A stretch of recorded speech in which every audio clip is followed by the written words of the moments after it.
The plague that raged through Europe in the 14th century changed just about every single thing about medieval society, and indeed, in large measure, it produced the modern world we live in today. In order to convey the impact of the plague on the medieval world, I want to zoom in, as it were, to one particular moment in time and one particular place. Florence, Italy, in late January 1348. If you're a Florentine in the mid-14th century, things are pretty good. Your society is stable and economically sound. There is complex social and political infrastructure. The city is wealthy because of its extensive trade networks. It's governed by a more or less representative body of leaders who take it seriously to regulate the safety and well-being of its citizens. The city itself is a leading patron of the arts, with some of the greatest artistic minds the world has ever known, commissioned by city fathers to beautify public spaces and buildings like the Guildhall. The news in Florence in late January 1348 would have been preoccupied with some horrific stories coming out of Sicily. Some mystery illness was apparently wreaking havoc there. But that was far away from daily life in happy, prosperous Florence. And then, a few people got sick. No real cause for alarm. But by mid-February, more and more people were getting very sick and dying. But unlike other illnesses that this city had experienced over the centuries of its history, this outbreak didn't burn itself out or slow down. It got worse. People dropped dead in the streets or died in their houses, and no one knew they had died because there was no one left alive to notice. Beautiful public spaces that in mid-January had been places to meet friends and have a conversation were open, stinking mass graves by March. Practically overnight, Florence had gone from being a jewel of a city to a charnel house. The experience of Florence was going to be far from unique during the years the Black Death swept through the medieval world.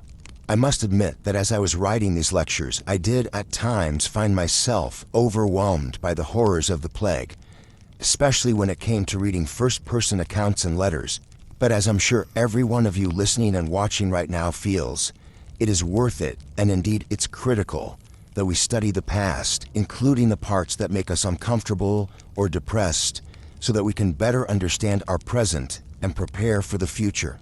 As I have said on numerous occasions, one thing I love about studying the Middle Ages is that it often feels utterly foreign and alien, and then, in the next moment, a character in a medieval story or the writer of a chronicle of the Middle Ages says or does something that is completely recognizable and familiar, and it reminds me that people then and people now are more alike than not, even if our settings or our contexts then and now are radically different.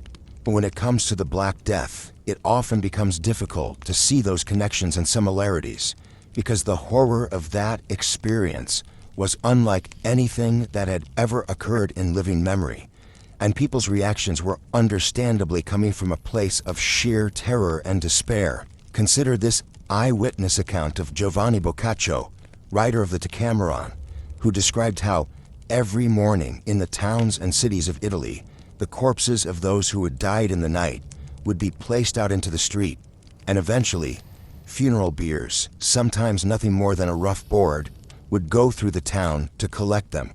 Quote, "It was by no means rare for more than one of these biers to be seen with 2 or 3 bodies upon it at a time. Many were seen to contain a husband and wife, 2 or 3 brothers and sisters, a father and son, and times without number, it happened that 2 priests would be on their way to bury someone, only to find bearers carrying 3 or 4 additional biers that would fall in behind them. Such was the multitude of corpses that there was not sufficient consecrated ground for them to be buried in. So when all the graves were full, huge trenches were excavated in the churchyards, into which new arrivals were placed in their hundreds, stowed tier upon tier like ship's cargo, each layer of corpses being covered over with a thin layer of soil till the trench was filled to the top."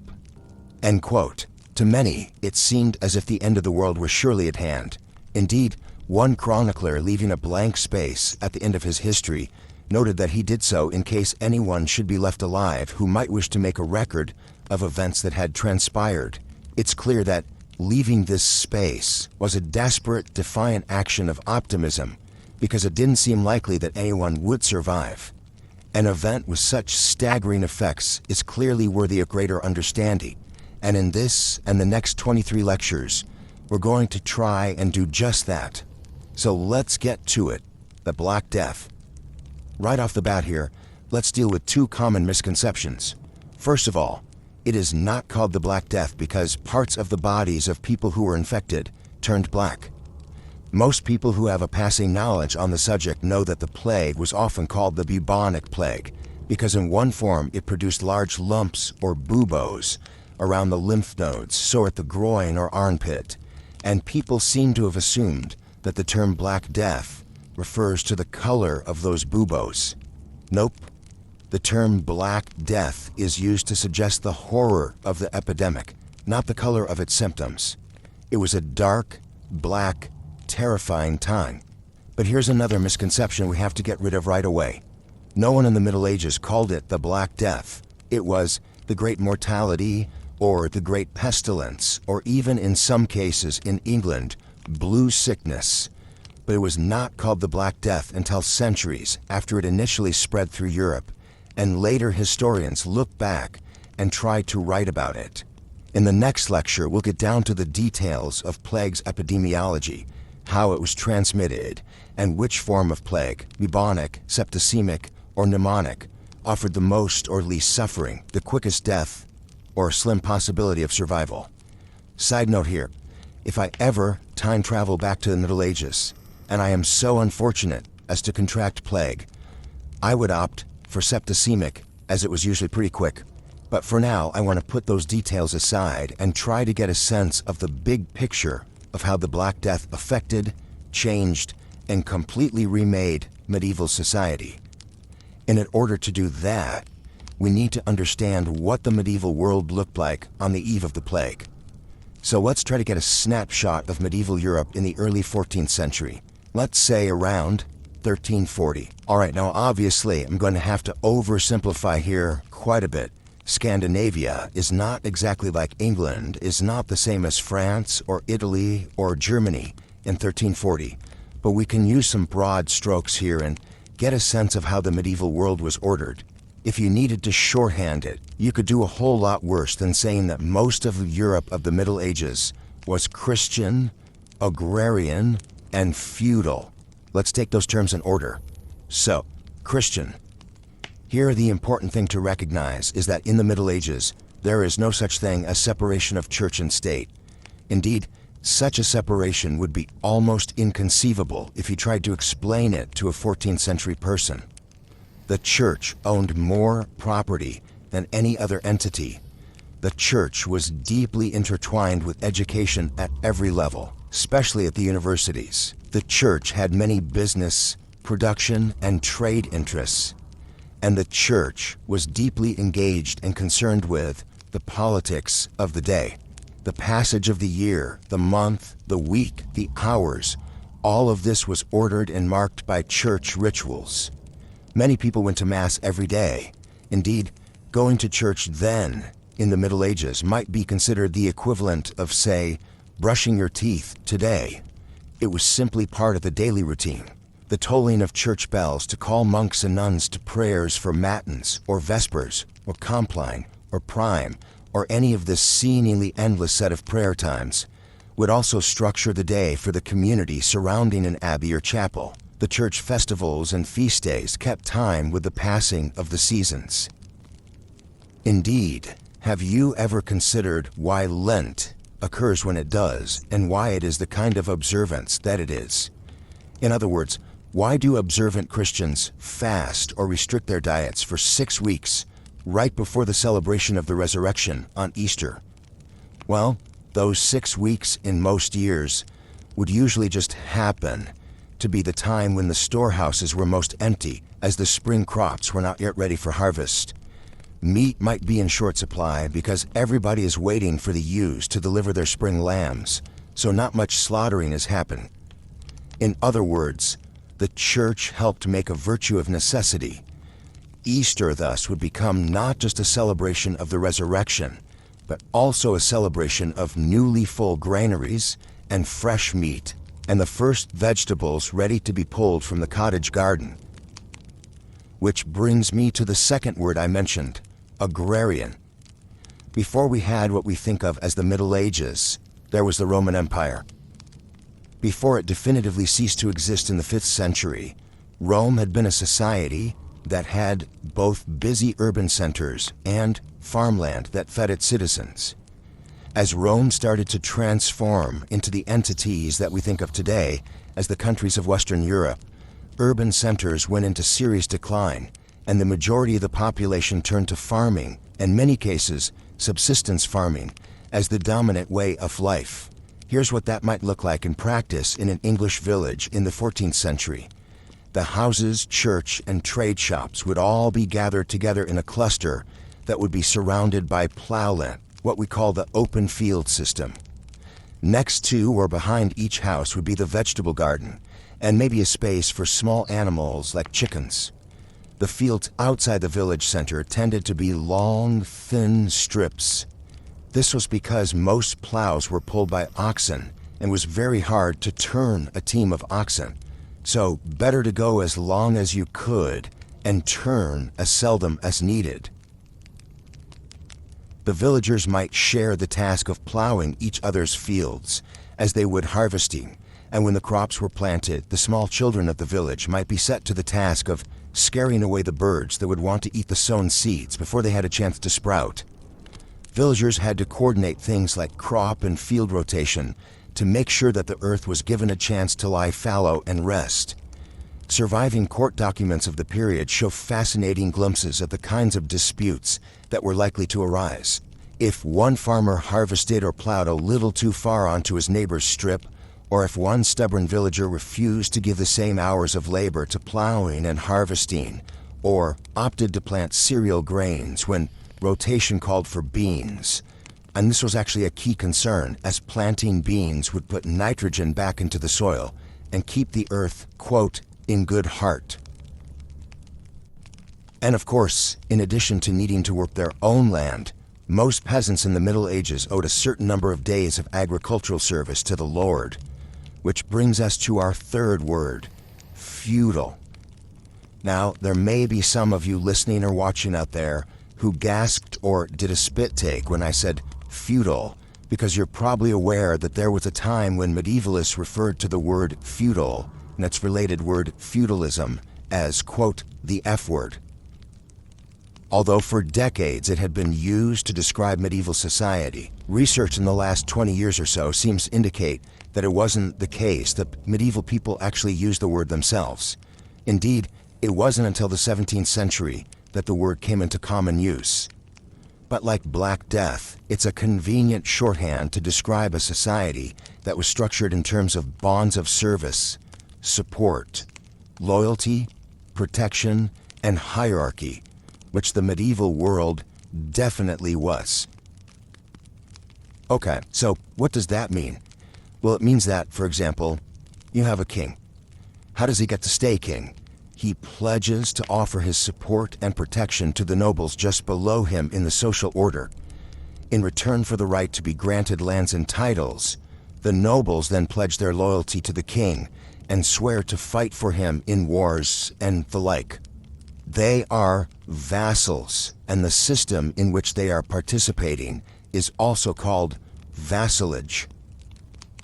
Then those nobles have lower-ranking men who pledge the same thing to them.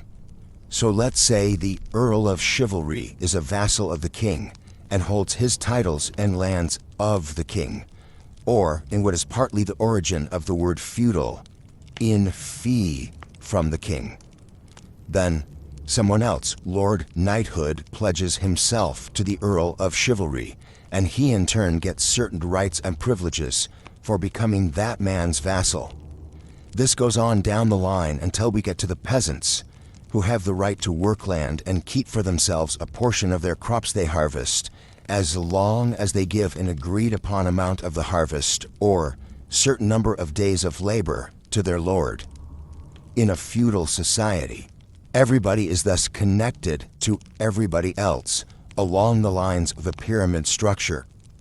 Additionally, medieval society was organized in terms of an idea known as the three estates model. According to this long-entrenched philosophy, people were born into one of three social orders: those who fight, those who pray, and those who work. Those who fight, the nobles, were supposed to provide the protection to the rest of the social order. Those who pray, the clergy, priests, monks, nuns, etc., were supposed to be busying themselves with helping to save humanity from sin. Remember the point I made a moment ago about medieval society being Christian? And then, these first two orders were supposed to be supported by the labor of those who work, the peasants, who enjoyed the protection of the nobles in the earthly life and the prayers of the clergy to help them in the life to come. One was not supposed to aspire to move out of one's order. Indeed, in the 14th century poem Piers Plowman, the title character chides a knight who says he is so eager to help out humanity, he'll start plowing a field if only someone will show him how. No, no, says Piers, you're a knight. You're supposed to protect me. As long as you do your job, I'll do mine.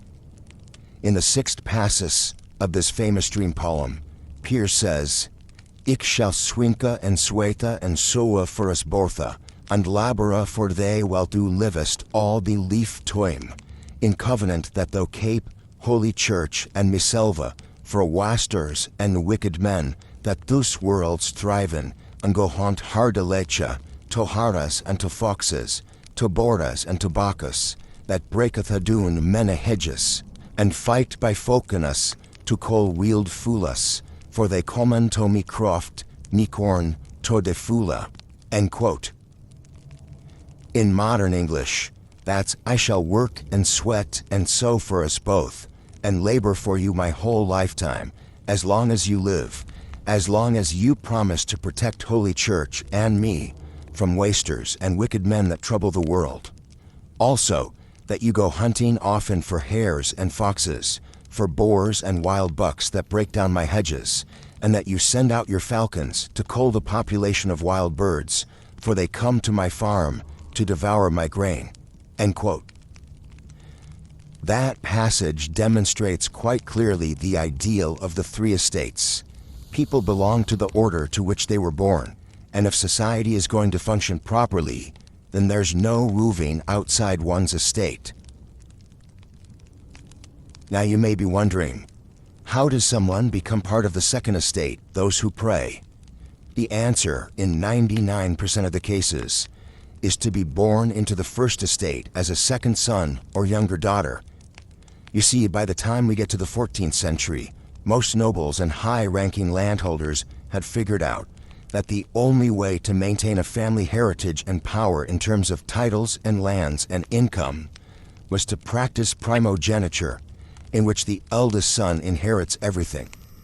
Dividing lands and titles equally among heirs usually meant that within a generation or two, there'd be a lot of cousins, each clinging desperately to a tiny parcel of land, fighting among themselves for position, and no one would really have anything worth fighting over. So, second and third sons and younger daughters for whom there was no money or goods suitable for a dowry, they would become monks or nuns and live out their lives in what could be quite comfortable and sometimes somewhat worldly religious houses. So here's the part where I asked you to answer the question, what do you think the percentage breakdown of the three estates was? How many people in society fought? How many prayed? How many worked? When I ask my undergraduates this, they hopefully suggest that it might have been something like 33% each. Or maybe those who fought were 25%, those who prayed were another 25%, and the workers were 50%. In reality, however, it was something like 5, and 90%. So the majority of the members of medieval society were those who worked at the bottom to allow the top 10% to live off the fruits of their labor. And as you might imagine, in terms of literacy, that means that the few people who could read and the fewer still who could read and write were mostly concentrated in that 10% at the top of the social order. And one of the most frustrating things for a medievalist is that this means, in practice, that of the few documents that do survive from the period, almost none are focused on the concerns, loves, disputes, and quotidian matters that affected the great bulk of members of medieval society.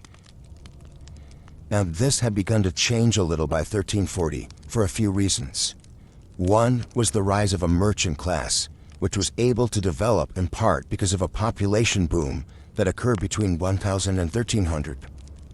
Over the course of those 3 centuries, the population of Europe doubled from about 75 million people to around 150 million. This was due to a few factors, one of which was a period of global warming called the Little Climatic Optimum, or the Medieval Warm Period, or the Medieval Climate Optimum, and this increased the growing season. Another influence that allowed the population to increase was that several advances had been made in agricultural practices. But what this meant was that, in the blink of an eye, relatively speaking, there was a sudden land crunch. With the practical doubling of the population in just 3 centuries, pretty much all arable land that could be worked was brought under the plow. And with this land crunch, many people found themselves driven to the cities to find a way to make a living. And we have, for the first time since the fall of the Roman Empire, urbanization on a significant scale in places like London, Paris, Rome, Florence, and Milan. An increase in trade and the movement of goods to and from far-flung locales served to create a new class that didn't quite fit into the 3 estates model. While the merchant class should technically belong to the 90% of those who work, the members of that class started to look a little more like the top 5%, the nobles, or those who fight. For one thing, a shrewd businessman could make enough money to dress himself and his family in clothes of the highest quality, clothes that might make others mistake him for a minor lord, and he might send his children to one of the schools that were now available, perhaps for the practical purpose of learning math and reading in order for that child to participate successfully in the family business, but maybe because he aspired to more for his children. And indeed, for the first time, more was possible. William Langland, the author of the poem Piers Plowman, from which I quoted before, appears to have been a cleric in minor orders. He may have attended one of the cathedral schools that by this time were educating not just members of the nobility, but also the children of well-to-do tradespeople of the period. Some people think Langland may have had his education at the Benedictine school in Malvern. And of course, there's Geoffrey Chaucer, not only the greatest English writer of the 14th century, but arguably the greatest writer of English, period. He was born in London around 1343 to a family of vintners who had been doing very well in the wine trade. His was clearly a nimble mind. I feel like I'm understating that. A nimble mind, and with a solid education under his belt, something that would have been unlikely for someone in his position 50 years earlier. He went on to make a successful career for himself in civil service. But as we'll see in a later lecture, it was the arrival of the Black Death that actually helped give him his first literary break and turn him into the father of English poetry.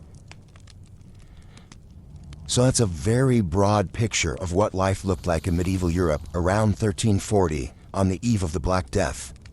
We have a society that is predominantly Christian, agrarian, and feudal, and again I use that word for the sake of convenience, as it combines the elements of loyalty, service, protection, and hierarchy into one handy term. Medieval society is also rigidly committed to the idea of the 3 estates: those who fight, those who pray, and those who work. The ideal, as expressed by Langland, is that everyone stays in their order, being the best knight or best monk or best farmer they can be. If all the members of society did that, then everything would run smoothly. This ideal was starting to come under a little bit of pressure, however, with the rise of the merchant classes, who in some cases had more money than some of the lesser nobles and could live better than they did. But this pressure didn't present a real crisis to the social order yet. Many historians, such as David Herlihy, have argued that without some sort of external factor coming into play, society in the Western world would have continued on more or less like this for a few more centuries. And thus, what we think of as the modern world, with its enlightenments and scientific discoveries and literary and artistic renaissances, that world would have been much longer in coming. In other words, the theory goes that as horrible as the Black Death was for those who lived through it, the world that rose from its ashes was a better world with more possibilities for those who had survived its horrors. For one thing, the rigid boundaries of the Three Estates idea would be blown to absolute smithereens in the aftermath of the plague. It seems an interesting little twist of history that the plague, in the opinion of most historians, moved westward along trade routes, and those merchants and tradesmen who had been so eager to move goods along those routes were the ones whose families benefited in the long term once the ravages of plague had abated. With up to half the population dead, the great nobles didn't have enough labor to work their lands. The peasants who had been tied to a particular land or manor found that they could walk down the road and offer their services to another nobleman who might, in his desperation to get the harvest in, be willing to pay a large cash wage. The nobles, rich in titles and land holdings but cash poor, started to marry into the merchant class. The merchants, of course, were delighted to see their sons and daughters work their way up the social hierarchy. Indeed, Chaucer's granddaughter, Alice de la Pole, became the Duchess of Suffolk. When the first wave of plague had passed, it was a brave new world that emerged. The medieval world in 1340 and the medieval world in 1360 were two very different places. So what exactly was this great pestilence, this great mortality that so fundamentally altered Western medieval society and set it on track to become the world we live in today? Was the plague that ravaged the world in the 1340s the same as the 6th century plague of Justinian that had taken such a toll on the Byzantine Empire? And if so, where had it been hiding for some 6 centuries? Or was bubonic plague only part of the answer? What about theories that anthrax, cattle murrain, tuberculosis, and other diseases were active players in the wave of death that visited the medieval world in the middle of the 14th century? Could the plague have actually come from space, hitching a ride on comets and meteorites? In the next lecture, we're going to explore the epidemiology of plague, examining recent scientific theories as to the exact nature of this horrible disease that helped transform the medieval world into the modern one. For about a decade in the middle of the 14th century in Europe, it must have seemed like the world was coming to an end. A horrible plague made its way westward, killing a third to a half of the population of the medieval world. Eyewitness accounts describe bodies lying in the streets and mass graves in churchyards so full and so foul that people who needed to walk past them held cloths dipped in something strong-smelling, like a concoction of herbs or sweet-smelling flowers, in front of their noses.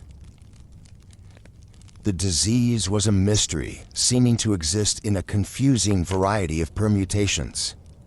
Some people developed excruciatingly painful swollen lymph nodes, buboes, at the groin and armpits. Most of these people died, but some, about 15 to 18%, recovered. Others developed fevers, rashes, and blisters, and died in agony, but usually very shortly after those symptoms appeared. Still others seemed to suffer from something in the lungs, tubercular in nature, and they died after a sometimes lengthy and always miserable illness. In some cases, the disease moved so quickly that it was reported that some people could be dancing in the morning and dead by noon. It swept through entire families, and neighbors, relatives, and friends reportedly shunned those who showed any symptoms. Some priests even refused to minister last rites to those who were taken ill. Others, some clergy, some doctors, and some average people, bravely and heroically attempted to offer physical and spiritual comfort to those who were sick, often paying with their own lives for their kindness.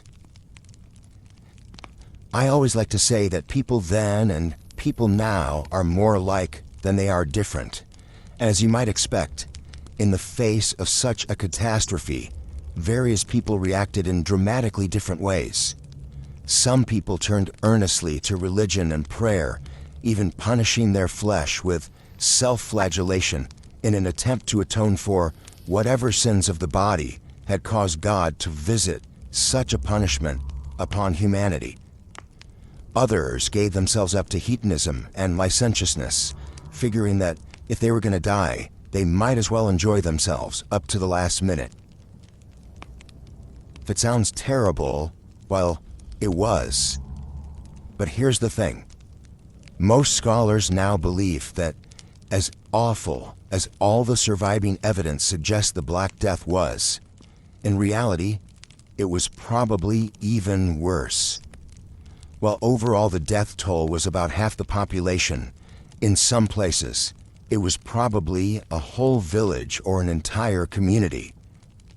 Imagine your typical neighborhood, say 10 square blocks, with everyone living in it in a more or less okay state of health.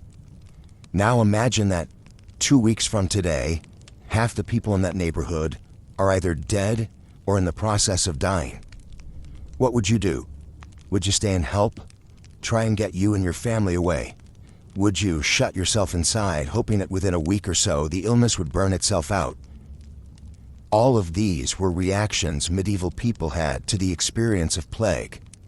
And the thing is, most of those who witnessed the horrors of the plague either died or had no means to record their observations. Remember, only 10 to 15% of the population were literate in the Middle Ages. Most of the actions of those who lived through the plague, the kindnesses and cruelties neighbors and family showed to each other, the majority of those stories are lost to time and memory. The Black Death of the 14th century was such a traumatic event and was such a watershed in history. It's difficult to imagine that there could ever have been anything like it before, or that there ever would be anything like it again, except that there was. In the 6th century, the so-called Plague of Justinian had contributed to the final disintegration of what was left of the Western Roman Empire. And in the 19th century in Asia, plague would once again cause death, suffering, and panic. Indeed, it is the 19th century plague and modern medicine's attempts to understand it that would ultimately offer us some answers about the Black Death and the earlier plague that occurred in the 6th century. So in order to understand the epidemiology of plague and how it impacted the medieval world, let's start by examining what scientists were able to figure out by studying the disease in the modern era. The year is 1894, and the place is Canton, China. Starting a few years earlier, there had been outbreaks of plague in Yunnan province and in India. While these outbreaks were not as severe as either the 6th century Plague of Justinian or the 14th century Black Death, they were still pretty darn scary. Estimates suggest that somewhere between 50,000 to 125,000 people were infected. 80% of those who contracted plague would die from it. Two scientists working in Hong Kong, a Japanese student of Robert Koch named Shibasaburo Kitasato and a Swiss-French student of Louis Pasteur's named Alexandre Yassin, almost simultaneously managed to isolate the cause of plague in the laboratory after careful examination of tissue samples of those infected. Kitasato was a little quicker in discovering the source of plague, but Yersin's description of the bacterium was more thorough and accurate, so to him went the naming honors of this newly discovered pathogen. From 1894 on, the bacterium that causes plague has been called Yersinia pestis in his honor. A few years after isolating and identifying the bacillus, Yersin identified rats as the prime carrier of the disease, and in 1898, a scientist named Paul Louis Simond argued conclusively that the disease is transmitted to humans when fleas jump from a rat to a human being and bite that human being. What this means is that plague is zoonotic. Like smallpox and some other diseases, it originates in animals and then somehow jumps from animals and infects the human population. Here's how it works. Many kinds of rodents can carry plague, and the fleas that feed on rats, guinea pigs, and other similar animals, like squirrels, can become infected with plague. But just because a flea is infected doesn't mean that it's infective. The way that fleas become infective is due to a feature of their alimentary system. They have not only a stomach or a ventriculus, but also a proventriculus, which acts as a kind of valve that regulates the food that the flea is ingesting and trying to get to its stomach. When a flea feeds on a plague-infected rodent, the nourishment doesn't pass to the ventriculus as quickly or as easily as it would if a flea were feeding on a non-infected rodent. In fact, what happens is that a blockage of that bacteria and blood forms in the proventriculus so that nourishment can't get to the flea's stomach. Now you've got a very hungry flea who starts biting more aggressively and frequently in order to get some nourishment, but the blockage in the proventriculus just gets bigger and bigger. Finally, the flea's system realizes what's happening and regurgitates the blockage out of the proventriculus. And where does it go? Well, it goes directly into the system of whatever the flea is feeding on. And if it's a human being, and a flea has jumped there from a black rat, then the starving flea will aggressively regurgitate and feed. Studies conducted in the 1970s suggested that it was crucial that the biting flea be a rat flea, and also that the fleas typically found on humans don't really transmit plague. The proportion of plague in the blood of an infected human didn't seem to be enough to cause a blockage in the digestive system of fleas that are usually found on people. So the theory went, you had to have rats as hosts, and then those hosts needed to die, so the rat flea was forced to find a food source that it would not typically have chosen, and in this case, that source was humans. Now you're probably thinking two things right now. One is, that is more than I ever wanted to know about the digestive system of fleas. Number two might be, so why isn't plague happening all the time, everywhere? Why did it show up in such dramatic fashion in the 6th century, disappear for the better part of a millennium, reappear in the 14th century, disappear again, and then, about 600 years later, reappear briefly in the modern period? No one has a really good answer for that, although there are some fascinating theories, some compelling, some a little out there, and some totally terrifying, like that plague comes from space. And there are some that contend that plague wasn't really plague at all, but something else entirely, or a combination of different diseases. At the very least, however, we can say that although the same bacillus seems to have been primarily responsible for the 3 plagues, the one that occurred in the late antique world, the one in the medieval era, and the one in the modern period, their epidemiology and etiology seem to differ a bit, suggesting that the bacterium itself has undergone some evolutionary shifts at different times in its existence. We'll talk more about this and those alternate plague theories in a later lecture, but for now, we're going to focus on what mainstream science has thought about the nature and epidemiology of plague for most of the 20th and 21st century. Okay, so let's say you've been bitten by an infected and infective rat flea. What happens next? Well, in most people, large swollen areas develop around the lymph nodes, usually at the neck, groin, and armpits. These lumps are called buboes, and it is from this word that we get the most common name we use for the Black Death, the bubonic plague. Now here's the good news. If you get the bubonic form of the plague, you have around an 18% chance of surviving. While that doesn't sound terribly encouraging, it's much better than the 0% chance you have of surviving the 2 other forms, septicemic, and pneumonic. In this respect, bubonic plague is very similar to another zoonotic disease that's been in the news of late, Ebola. Indeed, much recent scholarship on the Black Death has taken as a starting point the latest Ebola crisis, drawing comparisons between medieval and modern reactions to such a horrific disease. Now, of course, Ebola is a virus, not a bacterium, but it seems to have jumped to humans from fruit bats initially, just as plague seems to have jumped from rats to humans. Until recently, survival rates of Ebola were pegged at just under 10%, but the recent outbreaks have allowed medical science to experiment with different treatments and learn more about the epidemiology of the disease. Although it's always preferable to learn such things in a lab rather than in the real world, survival rates of Ebola are now supposedly hovering around 30 to 50%, which is much better odds than the bubonic plague. Until the recent Ebola outbreak, the comparison that scholars most often drew was to HIV/AIDS, yet another zoonotic disease.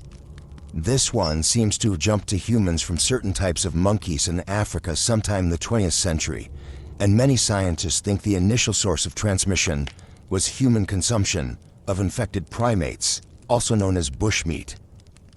Like Ebola, and unlike bubonic plague, HIV is a virus, not a bacterium. But here's one of the most fascinating things researchers have uncovered. It appears that 10 to 20% of those people descended from the medieval population of Western Europe have a natural immunity to HIV. Those individuals who have a natural immunity carry a gene mutation known as CCR5 delta 32, which prevents the HIV virus from entering the cells of a person exposed to the virus. On the face of it, this seems rather odd. HIV emerged in Africa in the modern period, and the CCR5 mutation has been traced back to as far as 2,500 years ago in Europe. So why would some Europeans have immunity to a disease that no one in Europe had ever encountered? One really intriguing theory, among all those plague theories to which I alluded a moment ago, is that some of the plague in the ancient world in the Middle Ages was not bubonic plague at all, but rather a virus that produced a hemorrhagic fever. Those who survived this plague may have been carriers of this mutation, and then this immunity was passed on to their descendants. Some scholars have argued that, in fact, the disease that produced this immunity in European populations was not some mysterious, as yet unknown hemorrhagic fever, but was actually a form of smallpox, a disease that has plagued humans for 10,000 years, and which also seems to be zoonotic in nature. Like bubonic plague, most likely jumping to humans from infected rodents, but unlike plague, and again, like HIV and Ebola, a virus and not a bacterium.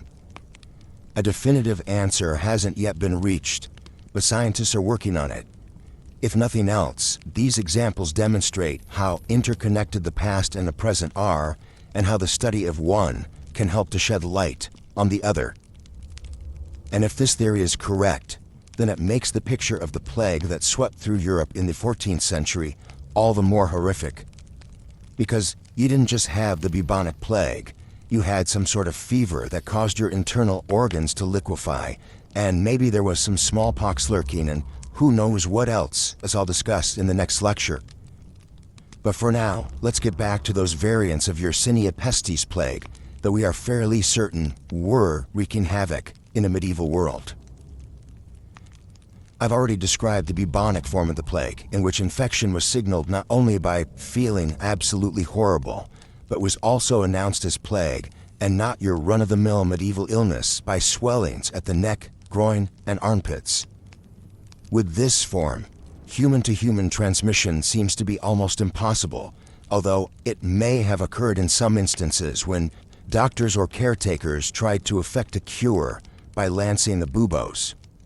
First-person accounts of this process from the period indicate that the pus that came out when this operation was performed was disgusting not only in appearance, but also and particularly in terms of the smell. A few accounts relate that the doctor and others in the room were so overcome by the stench that they often fainted or vomited. But again, this seems to be the one form of plague that you might, just might, survive. So what were the others? Most medieval scholars and scientists agree that there were two other primary kinds of plague, pneumonic and septicemic. Pneumonic plague was the second most common form of plague, and, as its name suggests, in this case Yersinia pestis has set up shop in the sufferer's respiratory system rather than in the lymphatic system, as is the case with the bubonic form. It starts usually with a patient 0 who's been infected with the bubonic form of the disease, which then makes its way from her lymphatic system into her respiratory system. What is terrifying about this form of plague, and that's not to say that the other forms aren't also terrifying, but what's uniquely terrifying about this form of plague is that it is now easily transmissible from person to person. A doctor or friend or relative taking care of someone infected with the pneumonic form of plague is going to be coming in contact with blood, sputum, saliva, all containing the bacterium, and they will usually themselves become infected.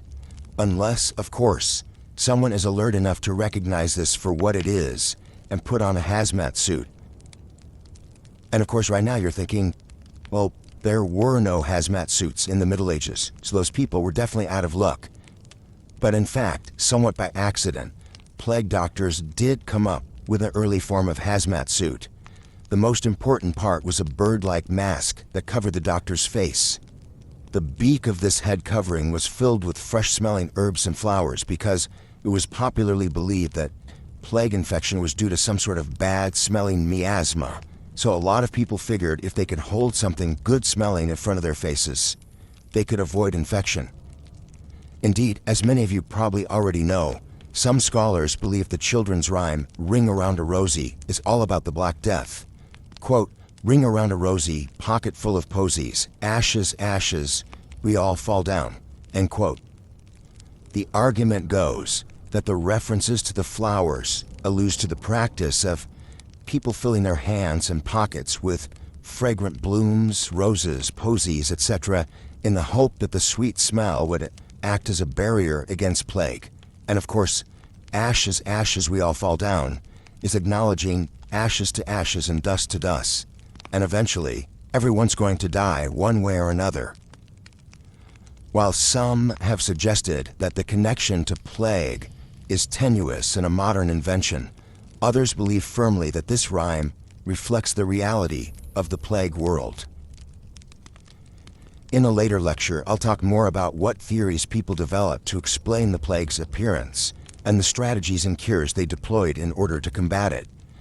But be warned, that plague doctor's suit is creepy looking and will give you nightmares about human-bird hybrids if your imagination is prone to such wanderings. But for now, let's get back to pneumonic plague and the terrifying fact of human-to-human transmission that this form brought with it.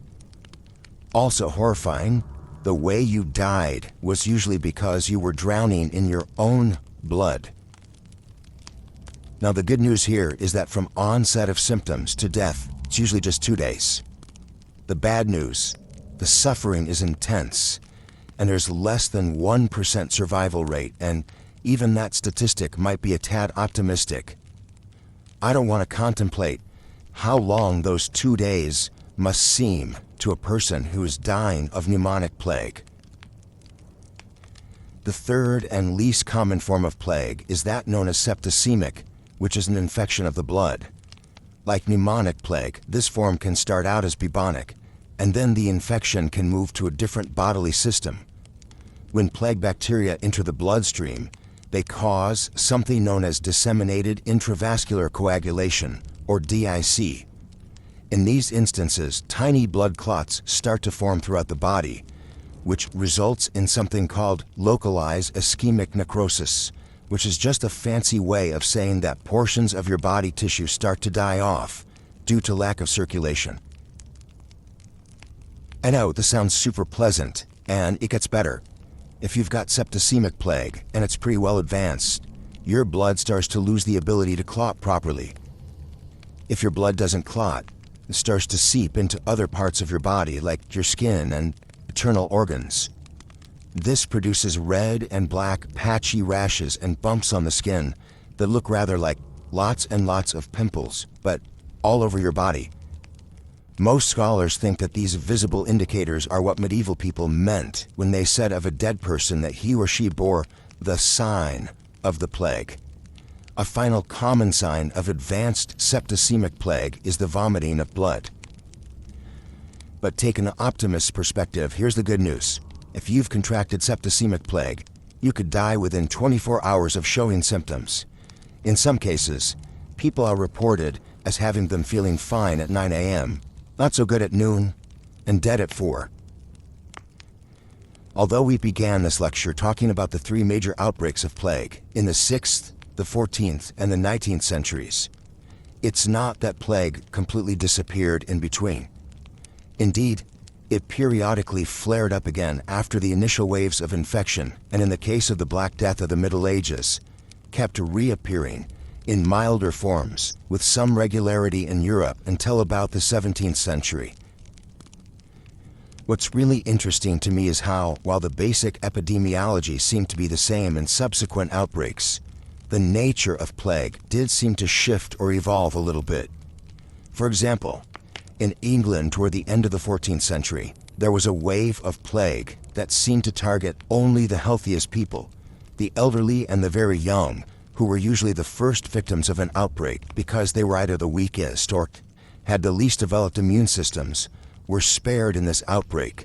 But healthy people in their late 20s were almost completely wiped out. And of course, plague still exists today. Every year, there are about 5 to 10 cases in the US, and in 2015, there were at least 15 cases, usually due to people coming into contact with plague-infected rodents in mountain or wilderness areas. And if the doctors can figure out what it is quickly enough, the plague can usually be easily cured with a course of antibiotics, usually a streptomycin or gentamicin, although a few others are sometimes used. Fortunately, because plague is so rare these days, doctors don't always recognize it when it appears, and there have been some deaths from plague in the US in the last several decades. This is why when you go hiking in the mountains, you sometimes encounter warning signs at trailheads advising you to stay away from animals, especially those of the rodent variety, and especially those that are dead, because a dead animal is no longer a viable host for the fleas that have been feeding on it. And even if they are rat fleas who don't prefer humans, in a pinch, they'll happily jump to a hiker or camper who happens to be in close proximity. So it's due to the plague outbreak in India and China at the end of the 19th century that medical science was able to identify the cause of plague and figure out its modes of transmission. And, doing some historical detective work, scholars seem pretty certain that the 2 earlier, more devastating outbreaks of disease in the Western world are a pretty good match for the epidemics that occurred in 1894 in Asia. For example, let's look quickly at the plague of Justinian. Contemporary accounts suggest that the disease originated in China and then moved with rats along trade routes to Egypt and Constantinople. The plague first appeared around 541 and is called the Plague of Justinian because the emperor himself contracted the plague but was lucky enough to survive. The historian Evagrius Scholasticus wrote an account of how he also contracted the plague, describing it in textbook fashion, right down to the buboes at armpit and groin. He survived, but when the plague subsequently returned in new waves, most of his family and servants died. Especially hard hit during this outbreak was the city of Constantinople, capital of what had been the eastern half of the Roman Empire, and which at this point was well into its transformation into the Byzantine Empire. The historian and scholar Procopius wrote that in that city, up to 10,000 people a day were dying, and the bodies were stacked up in the streets because there was no place to put them. It's hard to gauge the accuracy of these accounts, but scholars guess that the plague may have claimed up to 40% of the population. The impact of the plague was certainly wide-ranging and resonated throughout the medieval world. Justinian's attempts to reunite the Roman Empire crumbled in the wake of the plague's devastation, as there were not enough able-bodied men to serve in the military and not enough active farmland to be taxed to pay those military forces. For the next 2 centuries, the plague would make periodic reappearances, lending body blow after body blow to the social infrastructure at precisely the moments it seemed to be recovering. Indeed, some scholars believe that the plague of Justinian hastened the transformation of the Roman Empire into the fledgling nations and communities that would eventually become France, Germany, England, etc. With no central military or bureaucracy in place, smaller entities like the Goths in Byzantium, the Lombards in Italy, and the Anglo-Saxons in England were able to claim lands and powers that they could not have otherwise.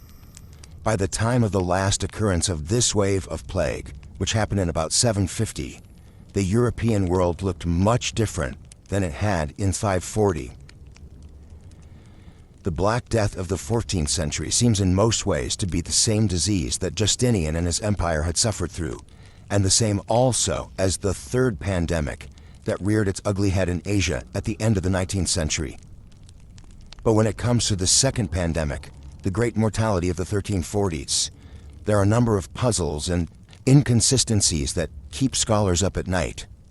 There's enough reason to wonder if perhaps there were other factors at work that caused this outbreak to be the most devastating the Western world has seen in all recorded history. We know that starting around 1346, in the part of the world we've come to call Western Europe, a devastating plague swept across the continent, moving east to west and wiping out up to half and maybe more of the population. This scourge was all the more terrifying because news of the plague was spreading west ahead of the bow wave of the disease itself, and people knew that it was coming. Even worse than that, there seemed to be utterly no defense, although people came up with all sorts of desperate strategies to try and ward off the disease. I've mentioned how some people carried flowers or strong-smelling herbs in front of their faces, believing that this might ward off the illness. Although there was no theory of germ transmission yet, others took the commonsensical approach of refusing to use spices or purchase fabrics and other goods that had come by ship from plague-infected areas. And of course, this makes sense given what most scholars believe about how the plague made its way west. The predominant theory is that a climatic event in China around 1346 caused the black rat population to have to leave its primary habitat and move into areas that brought the rats into contact with humans. When the rat population had a sudden die-off, the fleas on the rats jumped to human hosts. Then, so the theory goes, the humans and rats and other animals brought the plague with them along the trade routes that were moving east to west in the medieval world. And as you learned in Lecture 1, the medieval world in the mid-14th century was becoming a crowded place, with an increase in urbanization the likes of which had not been seen since the glory days of the Roman Empire. Between the years 1000 and 1300, the population of the medieval world had doubled, in part thanks to a climatic warming period known as the Little Climatic Optimum. Advances in agricultural practices meant that more people were able to eat and eat well, and thus to survive and reproduce. But by the mid-14th century, in a classic example of a Malthusian crisis, demand was outstripping supply. There were suddenly too many people. The fight for land became a fierce struggle. People crowded into cities as a merchant economy began to challenge the traditional three-estate social order that had existed for so long. What this meant was that if and when a disease like the plague were to appear on the scene, its devastation would be all the greater because the population as a whole had very little in the way of any kind of natural defense. They were already weak and, in some cases, starving or at least malnourished. This explains in part why When the bubonic plague made its way through the medieval world, its impact was so devastating.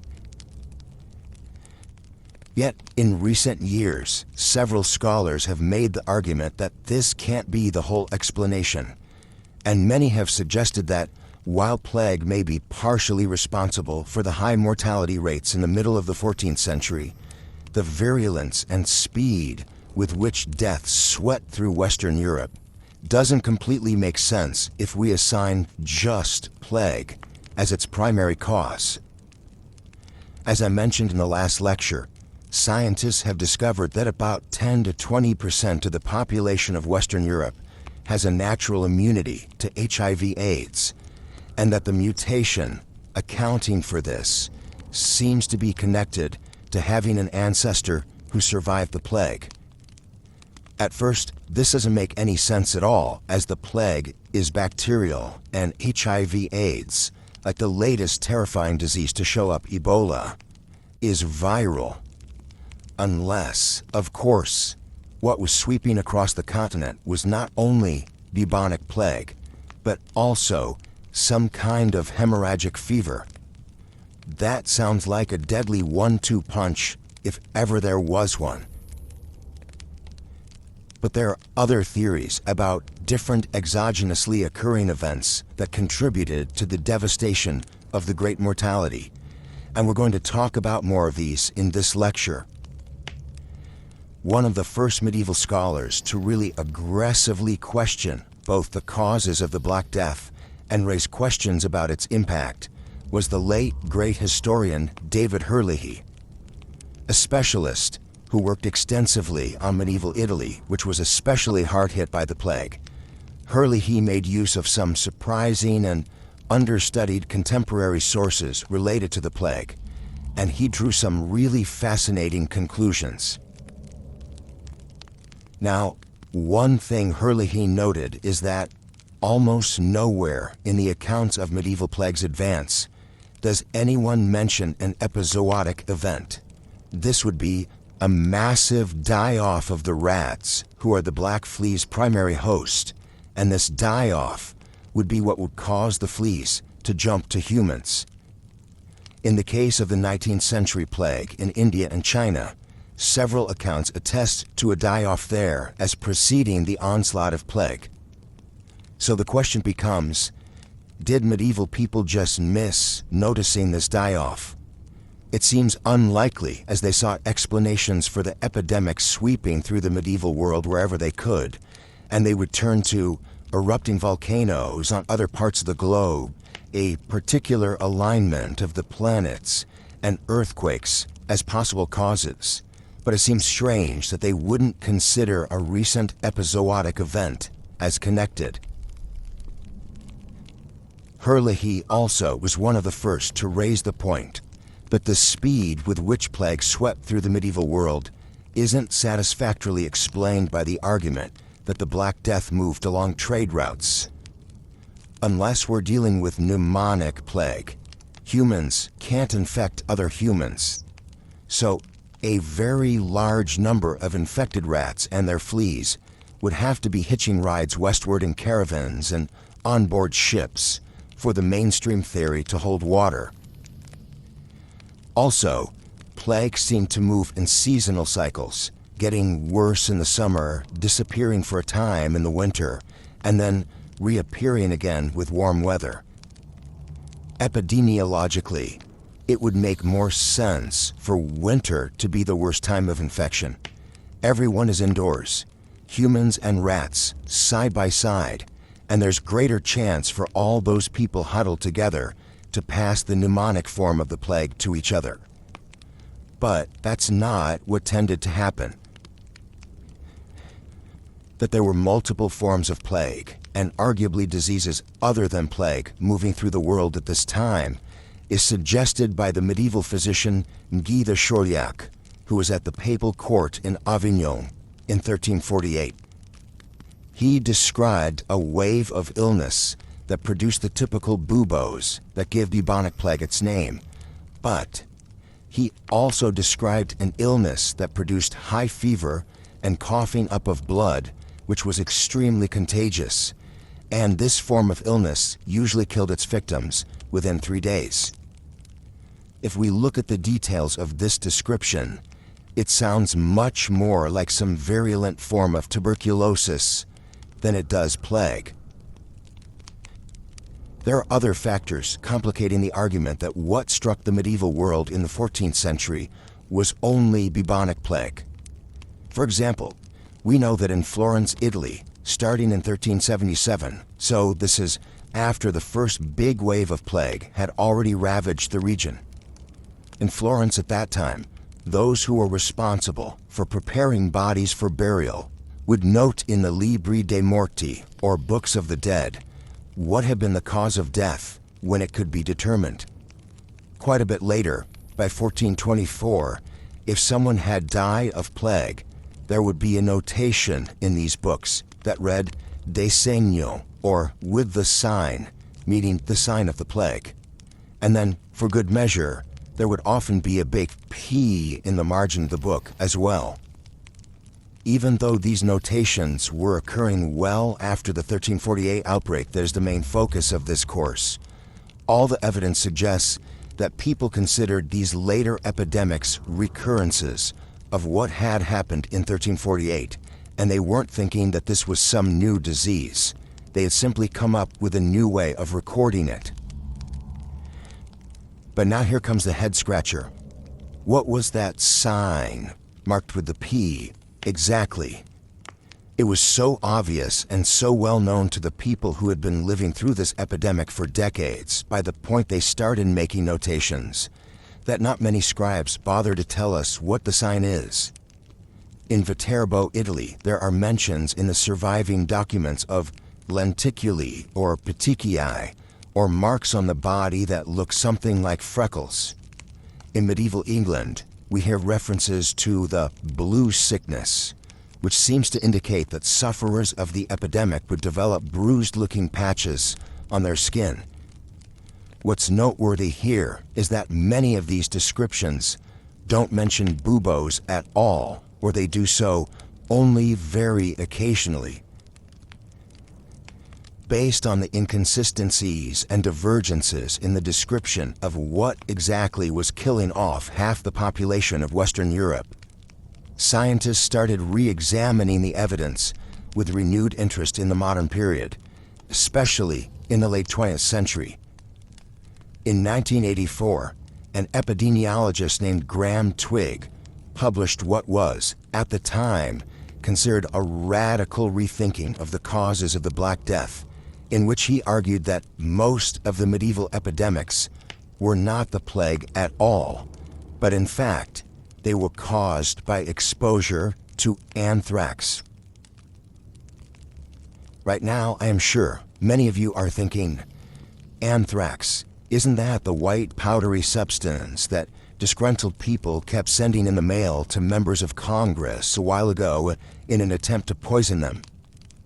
Yes, that was anthrax, and you would not be alone if you had assumed, from the way these attacks were reported, that this was a purely synthetic substance cooked up in some sort of lab out of Breaking Bad.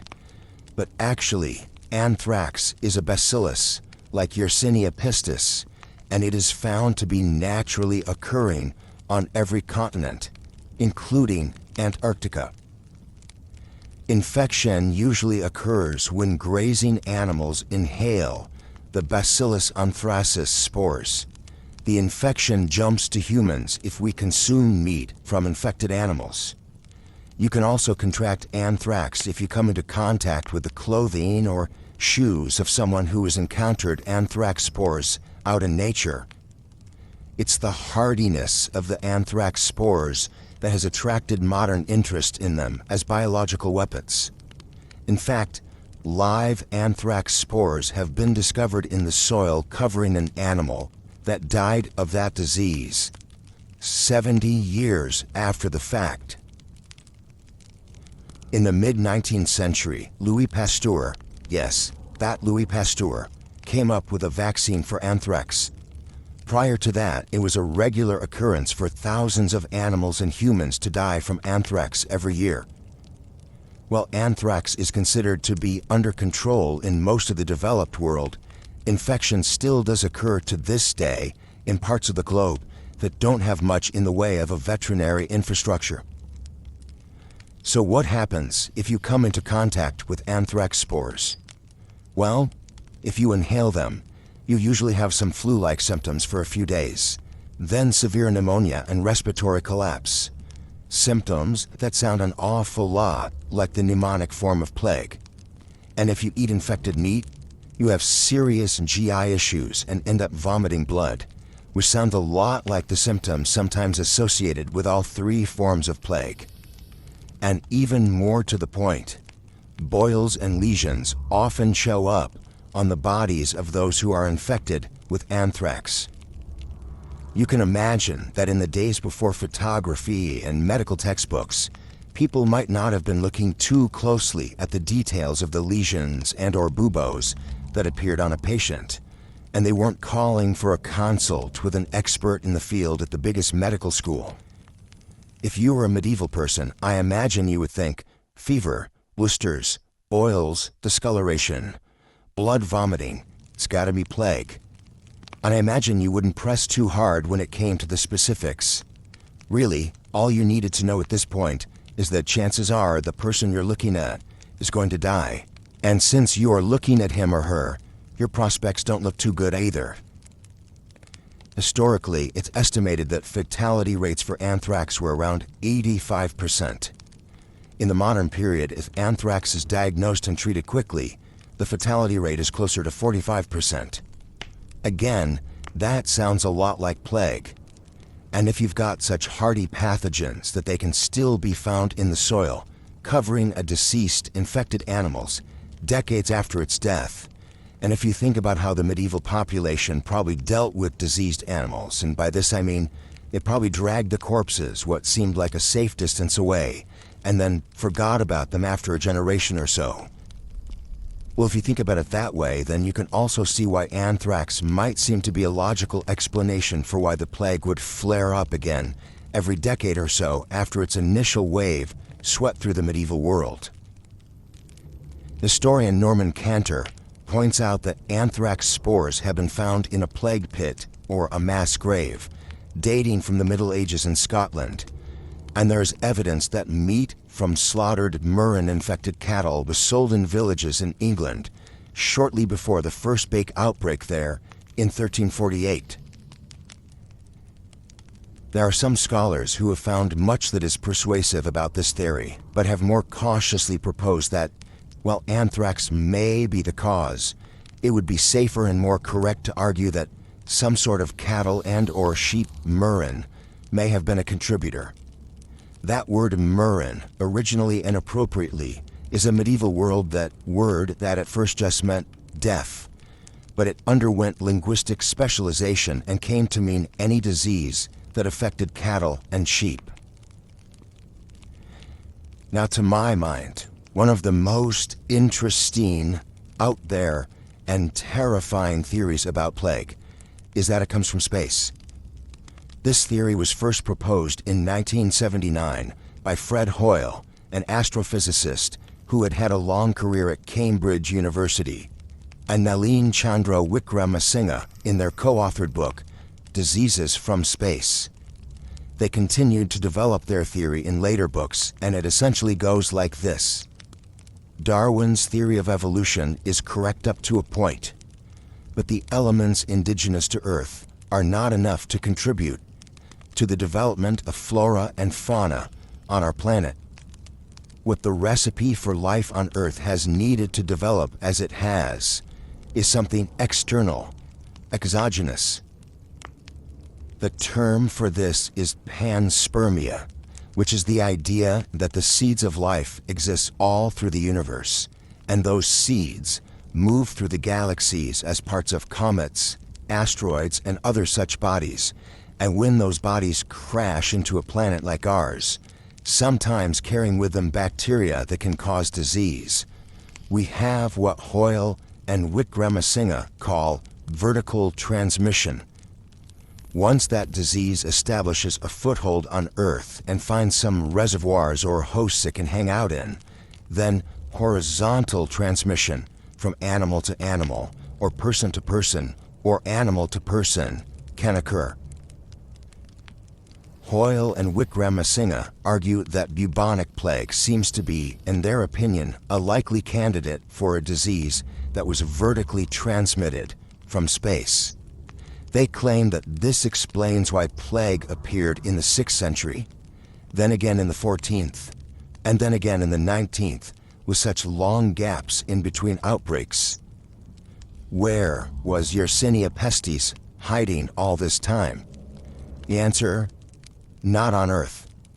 Just as planetary objects like Halley's Comet pass by Earth in regular intervals, so too might some other heretofore unremarked comet-like body be swinging by Earth at regular intervals, raining down the plague bacteria, which finds its most willing hosts and its first hosts in black rats.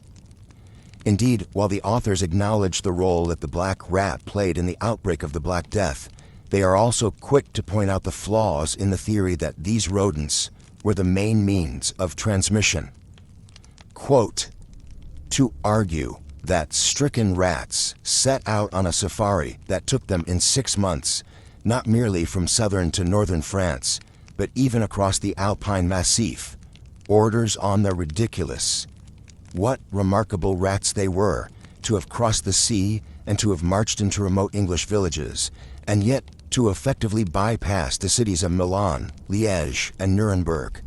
There was no marching army of plague-stricken rats. The rats died in the places where they were." End quote. As you might imagine, mainstream science hasn't had much to say about this, so I decided to ask a friend of mine who knows more than I on the subject, Dr. Chris Patil, a biologist who also is one of the select 100 people who are currently training for the Mars One program, which aims to put the first colonists on Mars by 2026.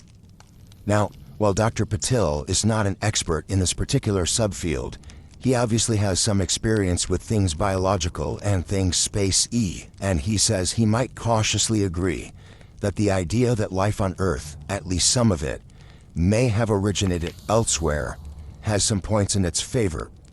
There's a lot of meteoric traffic among the inner planets, he notes, and there are plenty of microbes that could survive the journey through space. But at the same time, the specifics of Hoyle and Wickramasinghe's theory is considered very fringe by the scientific community at large, and pretty much every mainstream scientist feels that the theory doesn't really hold water and certainly can't be proved. There is good reason for there to be such doubt surrounding the theory that Yersinia pestis is the prime cause of the Black Death, however. One point that scholars and scientists return to again and again, as you've seen, is the problem of the means of transmission. The black rat did not suddenly decide to migrate west, then south, then northwest, and back east again all of a sudden, starting in 1346. And as I've also noted, there doesn't seem to be a logical correlation between outbreaks in the seasons. For example, some of the worst outbreaks occurred during really hot Mediterranean summers in Italy, but that's exactly when rat fleas were least likely to be thriving. Plague also was reported to have occurred in Scandinavia in the dead of winter. Again, those have to be some pretty hardy and mobile fleas. Scholars have tried to explain these discrepancies by making exhaustive arguments about all the kinds of fleas that might have carried the plague, from black rat fleas to gray rat fleas, human fleas, brown rat fleas, etc., etc. I won't go into too much detail here because I feel like we already know more about fleas than we ever might want to after the time I spent explaining their digestive systems. But just recently, in early 2015, a study came out of the University of Oslo suggesting that black rats, or any rats, may not have been responsible at all. The study, published in the Proceedings of the National Academy of Sciences, was serious and thorough, investigating the link between climate and plague outbreaks, and through dendrochronology, the analysis of tree ring data, they demonstrated that plague outbreaks in Europe don't correspond to weather in Europe. The outbreaks seem to have a correlation to weather in Asia, particularly corresponding to years when there were wet springs and warm summers. Okay, so far so good. Most scholars agree that the outbreak seems to have originated in Asia and then moved west along trade routes. But these weather patterns are not conducive to breeding black rats, so the dominant theory seems to not quite fit, unless you turn to another rodent that carries fleas, and that rodent, the authors argue, was the gerbil. Now, my first reaction when I heard this, as you might imagine, was, well, my kids are never getting a gerbil for a pet.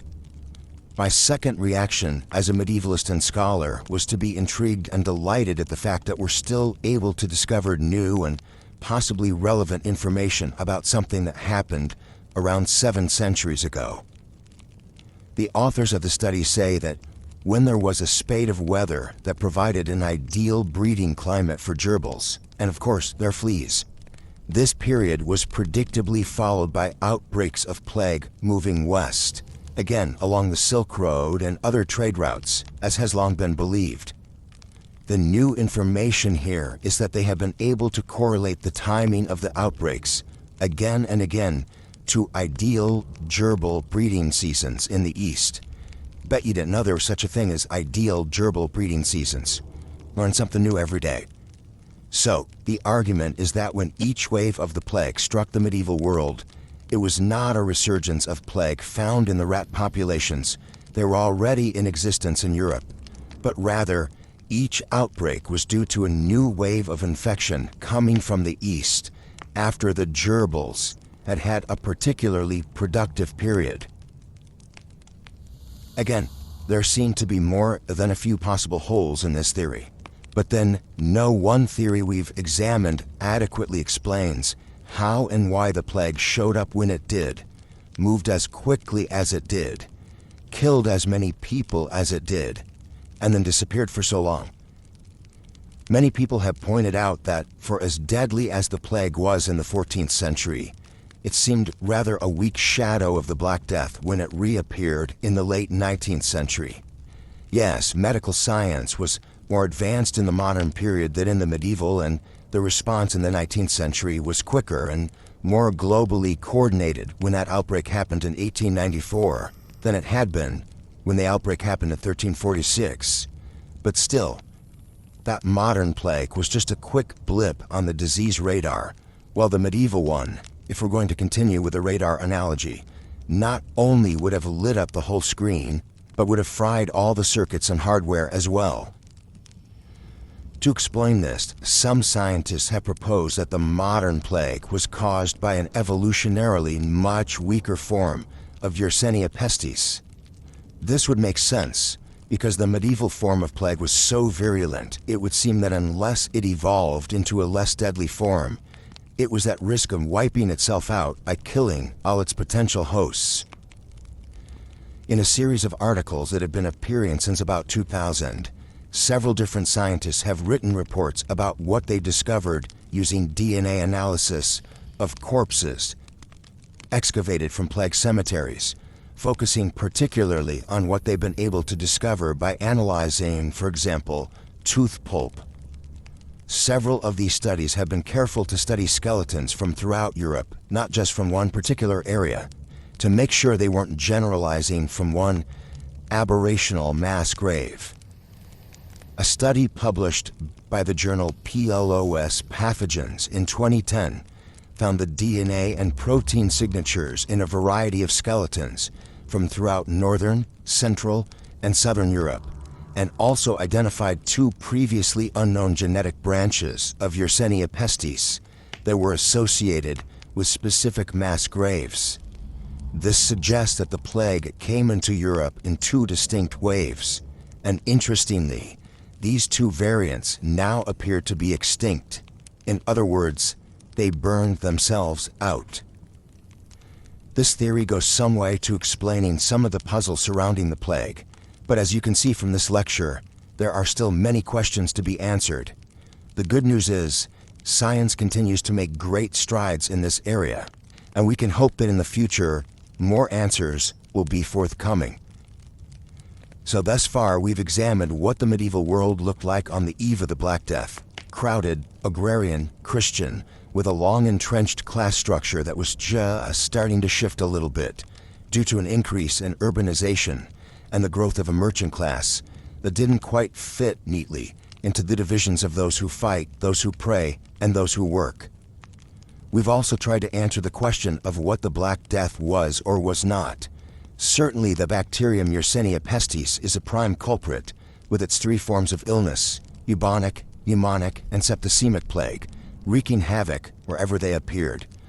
But most scholars agree that this alone can't account for the virulence and speed with which half the population of Western Europe was wiped out. Some reasonable theories about what else was part of the Great Mortality include tuberculosis, anthrax, a cattle murrain that went zoonotic, leaping from animals to humans, maybe a form of smallpox, perhaps an as yet unidentified hemorrhagic fever that bears some resemblance to HIV, and of course, germs from space. Now that we've gotten the preliminaries and epidemiology out of the way, we're going to turn next to a timeline of the Black Death. The outbreak that would so devastate the medieval world would first rear its head in 1346 in the eastern city of Kaffa, and from there it moved westward and then northward through Europe, finally turning back east, ending up almost where it had started, so that by 1353, in the words of historian David Herlihy, quote, "The plague had almost closed a deadly noose around Europe," end quote, an apt image if ever there was one. So join me next time as we examine the first sustained appearance of plague, which also may be one of the very first recorded instances of germ warfare. In the middle of the 14th century, one of the most devastating events in human history wiped out half the population of Europe. But as we've seen, the most likely cause of this pandemic, the bubonic plague, caused by the Yersinia pestis bacterium, started in Asia and then made its way west, south, northwest, and then looped back around east, tightening around the medieval European world like a noose. So how exactly did the plague move from Asia into Europe? Well, we can answer that question in a general sense. It came along the trade routes. But in this lecture, we're going to get really specific. How did it first make contact with the European world? Using the first-person accounts of medieval people and some modern-day detective work, we'll get pretty close to having an answer, I think. When we think of the words trade and medieval Europe, it's usually one group of people who come to mind first: the Italians. The Italian peninsula, in its prime position, extending down into the Mediterranean and connected to the European landmass, had been a center of trade for centuries, and Italian merchants and sailors had gotten pretty good at moving goods and services among Africa, Asia, the Middle East, and Western Europe. It's important to clarify here, however, that it's not really correct to refer to these people as Italians. Italy was far from unified at this point in time, and in effect, it was a collection of city-states, each fiercely independent and with its own self-contained government, guild system, military and economic interests. Florentines considered themselves different from Venetians, who were definitely different from Neapolitans, who were not the same as the Milanese. And Sicilians were their own thing altogether, at an even farther remove. In the year 1266, a group of Genoese traders and merchants established a center of trade at a place called Kaffa, which today is called Feodosia. This port city is on the Crimean Peninsula on the Black Sea. In order to set up a trading center there, the Genoese had to enter into an agreement with the ruling people of that area, the Tatars, also called Mongols, also called the Golden Horde. If you look at a map of routes of Italian ships of this time, you can see why this stronghold was so critical to lucrative trading. From the Italian peninsula, Genoese and other merchants would move from the Mediterranean into the Aegean Sea, and from there through the Dardanelles into the Sea of Marmara, then through the Bosporus into the Black Sea, where they could put in at Kaffa. From there, they could move into the Sea of Azov, and the Genoese had also established an outpost in the northeast corner of the Sea of Azov, at a place that was then called Tana. From Tana, they could extend their trade route both overland into the Middle East and along the Don River into Russia. It was an extensive and profitable network, but relations between the Mongols and the traders were often tense. To give you an idea of how tense, in 1307, Toktai Khan arrested most of the Italian traders who were then in the Mongol capital of Sarai, and then he laid siege to Kaffa. He was upset because Genoese merchants had cornered the market on Turkish slaves, and they were selling these slaves to the Mamluk Sultanate, who would then train them to be soldiers, and those soldiers would fight in the Sultanate's interests against the Golden Horde. Everybody got that? What's important to know is there's a conflict between the Mongols and the Genoese. In any event, after initially resisting the Mongol siege, the Genoese decided to call it quits, which they could easily do. The siege was coming from land, and there was no blockade in the harbor, so they could leave by water. But before they left, in an act of defiance, they set the whole city of Kaffa on fire. A few years later, Toptai died, and his successor, Otzbeg, invited the Genoese back, recognizing that there was profit to be had from their relationship. It was Otzbeg who gave them control of Tana, which allowed the Genoese to expand their trade network. This in turn made them ever more eager to keep a firm hold on Kaffa. By the 1340s, Kaffa was both thriving and heavily fortified. It had 2 concentric walls of protection, and it's estimated that within the inner walls were about 6,000 households, and within the outer walls about 11,000. It was a very cosmopolitan population, including people who identified themselves as Greeks, Turks, Venetians, Armenians, Jews, and Mongols. Now in 1343, there was what amounts to a street fight between some of the Italian population of Tana and some of the Muslim population. Instead of dissipating, the violence escalated, and the forces of the new Mongol leader, Yanibeg, tried to arrest the Genoese who were involved. They, in turn, hopped in their boats and fled south and west across the Sea of Azov into the Black Sea and took refuge in Kaffa. Further escalating the conflict, Yanibeg decided to attack the city, and he laid siege to it off and on for 2 whole years. One reason the conflict lasted so long was due to the significant defenses presented by those concentric walls that I mentioned a moment ago. The other was that while Yanibeg pretty much ensured there was no movement in or out of the city by land, the Genoese once again, and the other inhabitants, were still able to come and go and get supplies in a limited fashion by sea. This situation might have continued pretty much indefinitely, one supposes, were it not for something totally unexpected. In 1345, Yanibeg's forces were ravaged by plague, which had started to make its way west. The Mongol forces recognized that they were defeated and that the siege was over, but before they withdrew, they engaged in what microbiologist Mark Wheelis has described as, quote, the most spectacular incident of biological warfare ever. They loaded up their trebuchets with plague corpses and launched them into the city. It is this event that many contemporary chroniclers identify as the first contact between the European world and the plague. It's this belief that informs the first-person account of one Gabriele de Mussi, who wrote one of the first accounts of the plague's arrival in Europe. He wrote in Latin, in a text that has come to be called the Historia de Morbo, and it's clear that he undertook this task as a very serious attempt to record history and leave a formal account for posterity.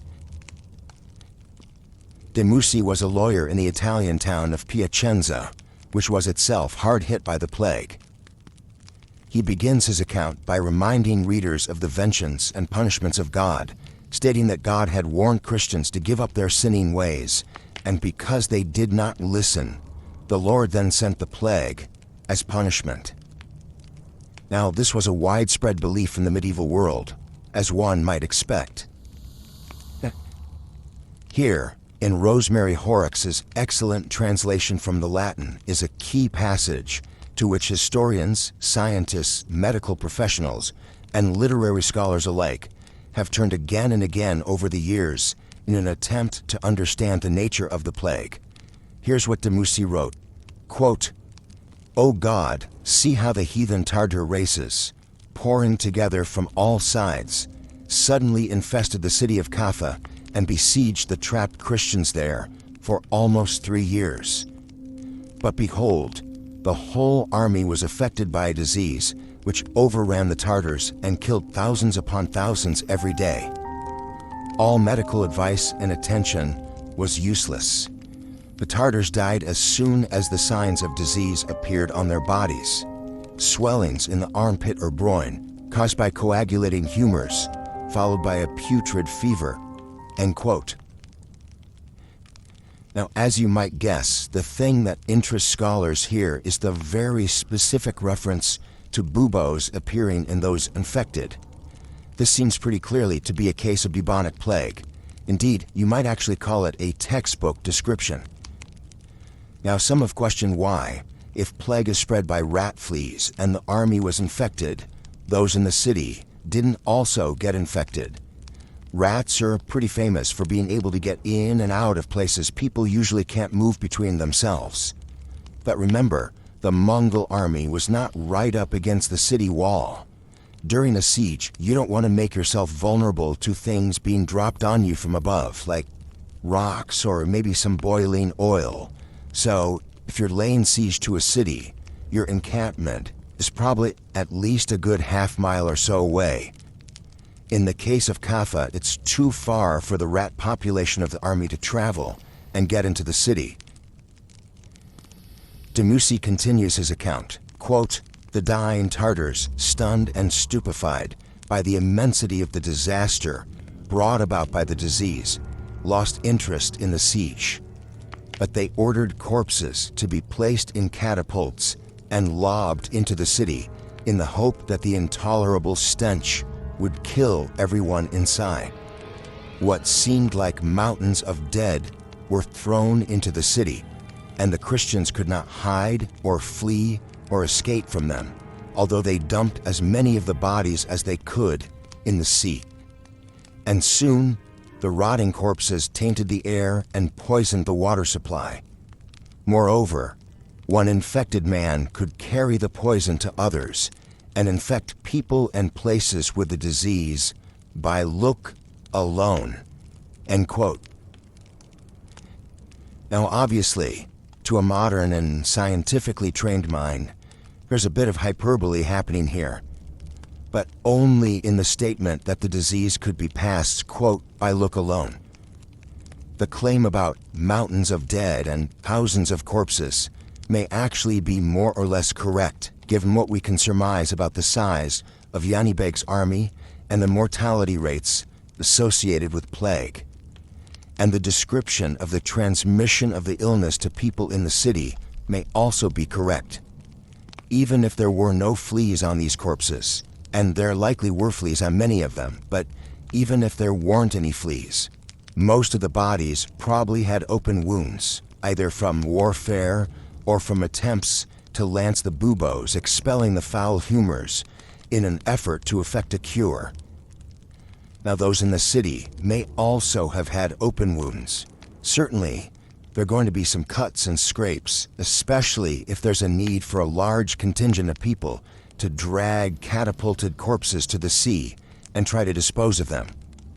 This open wound contact may indeed have caused infection in Kaffa. As you might imagine, there were plenty of people who said that plague-infected corpses being used as weapons was simply the last straw, and the survivors started leaving the city by sea and returning to their hometowns. Demussy relates that when the sailors reached their respective hometowns, quote, "It was as if they had brought evil spirits with them. Every city, every settlement, every place was poisoned by the contagious pestilence. And when one person had contracted the illness, he poisoned his whole family, even as he fell and died, so that those preparing to bury his body were seized by death in the same way." End quote. Demussy then returns to his vengeance of God theme. Quote, "We Genoese and Venetians bear the responsibility for revealing the judgments of God, because we had been delayed by tragic events, and because among us were scarcely 10 survivors from 1,000 sailors. Relations, kinsmen, and neighbors flocked to us from all sides. But to our anguish, we were carrying the darts of death. While they hugged and kissed us, we were spreading poison from our lips, even as we spoke." End quote. Now, this passage has long interested scholars who've been intrigued by the fact that it sounds like Demussy himself was one of those refugees from Kaffa who fled at the end of the siege, and, assuming this is the case, his account has even more significance than at first appreciated. However, most scholars today believe that Demussy was actually in Piacenza the whole time, and that here what he's doing is writing in something like a spirit of fellowship with his countrymen, and also as one overwhelmed by the enormity of this catastrophe. But at the same time, scholars are also very grateful for the level of detail Demussy offers, even going so far as to identify by name the man who let patient zero into Piacenza. This man is Fulco della Croce, who took in an ill sailor friend of his who had just arrived from Kaffa. Now, poor Fulco probably never imagined the place he would someday hold in the historical record as the guy who, by giving hospitality to a friend, doomed first himself, then his family, then all of Piacenza, and arguably the rest of Italy, to the ravages of the plague. Debussy goes on to give several poignant descriptions of what life has been like in the city up to the time of his account. He talks about mass graves dug in colonnades and piazzas because there's no more burial room in the graveyards left. He talks about sick people abandoned by terrified family members, priests who are afraid to administer last rites, healthy people recognizing that there's no defense and making plans for their own deaths. And he talks also about the renewed turn to faith and prayers offered to particular intercessory saints. Many of these saints had languished in obscurity for some time, but now, all of a sudden, they were very much back in vogue. In a later lecture, we'll talk more about what it took to become a plague saint, and yes, there are some unique qualifications needed. But for now, it's sufficient to know that things in Piacenza and most of the rest of Italy looked pretty grim. Without a doubt, the Siege of Kaffa is a stunning story, and as Professor Wheeler says, quote, "the most spectacular incident of biological warfare ever," end quote. But at the same time, it's unlikely that this event was the sole means by which plague made its way into Western Europe.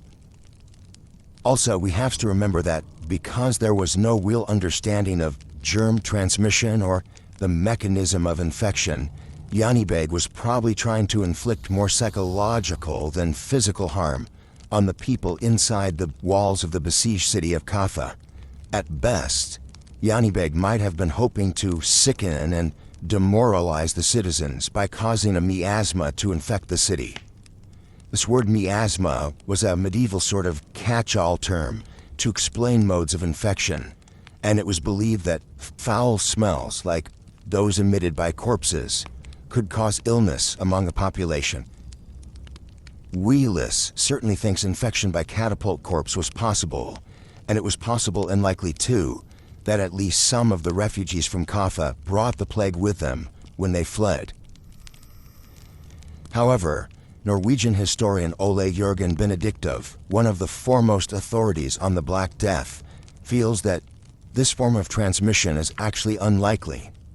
He believes that eventually, the rodent population of the Mongol army somehow made it into Kaffa, along with their fleas, and that's what caused the outbreak. Still, all scholars agree that Kaffa was, at the very least, one of the first places that medieval Europeans had contact with what would become the Great Pestilence. In any event, it's also pretty clear that the Black Death was coming into the medieval world by a variety of routes. Certainly, given the multiple trade routes that radiated out from it overland and by sea, the Italian peninsula was ground zero for infection. But it's not the case that Italy would have avoided plague if Yanibek had opted to burn his dead rather than turn them into projectiles. There's no question, the plague was already raging in China, Russia, across the steppes of Asia Minor, and it was only a matter of when, not if, the Black Death would rear its head in the medieval European world. But Kaffa makes a great story, and de Musi's account is fascinating and moving, and you just can't talk about the Black Death without spending a little time with the Historia de Morbo and the events it describes. Okay, so here's what we know so far.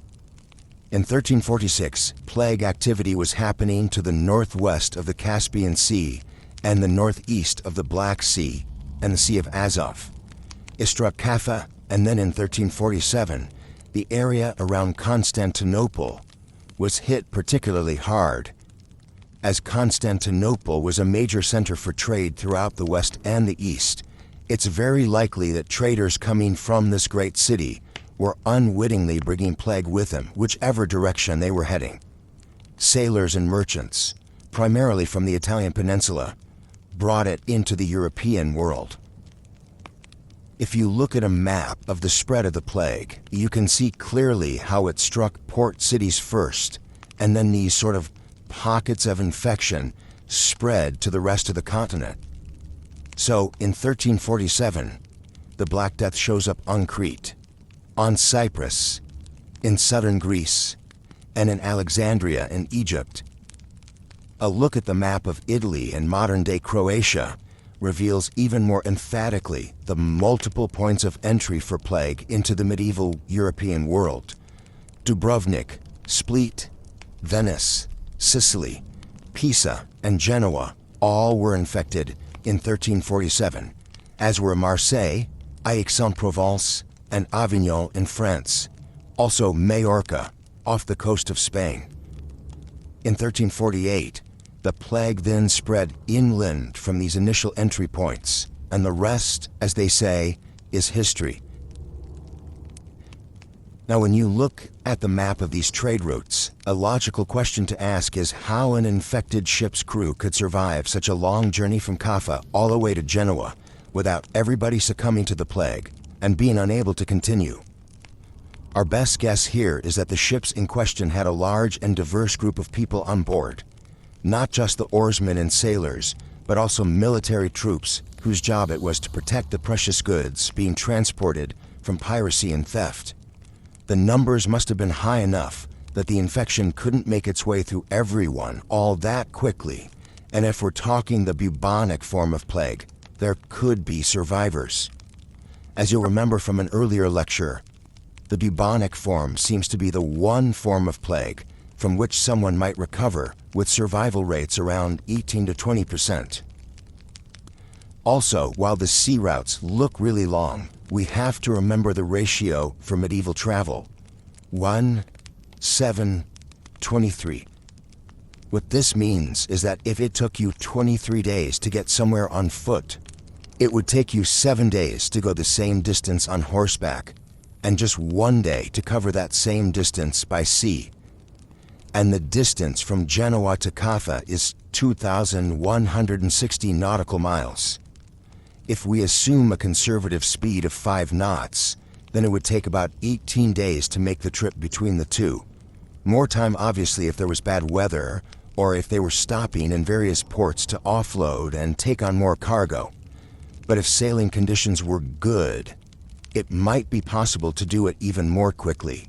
And if we're assuming that the refugees from Kaffa were in a hurry to get home, then they probably could have made it much more quickly. The trip from plague-infested Constantinople would have taken even less time, under 2 weeks in good conditions.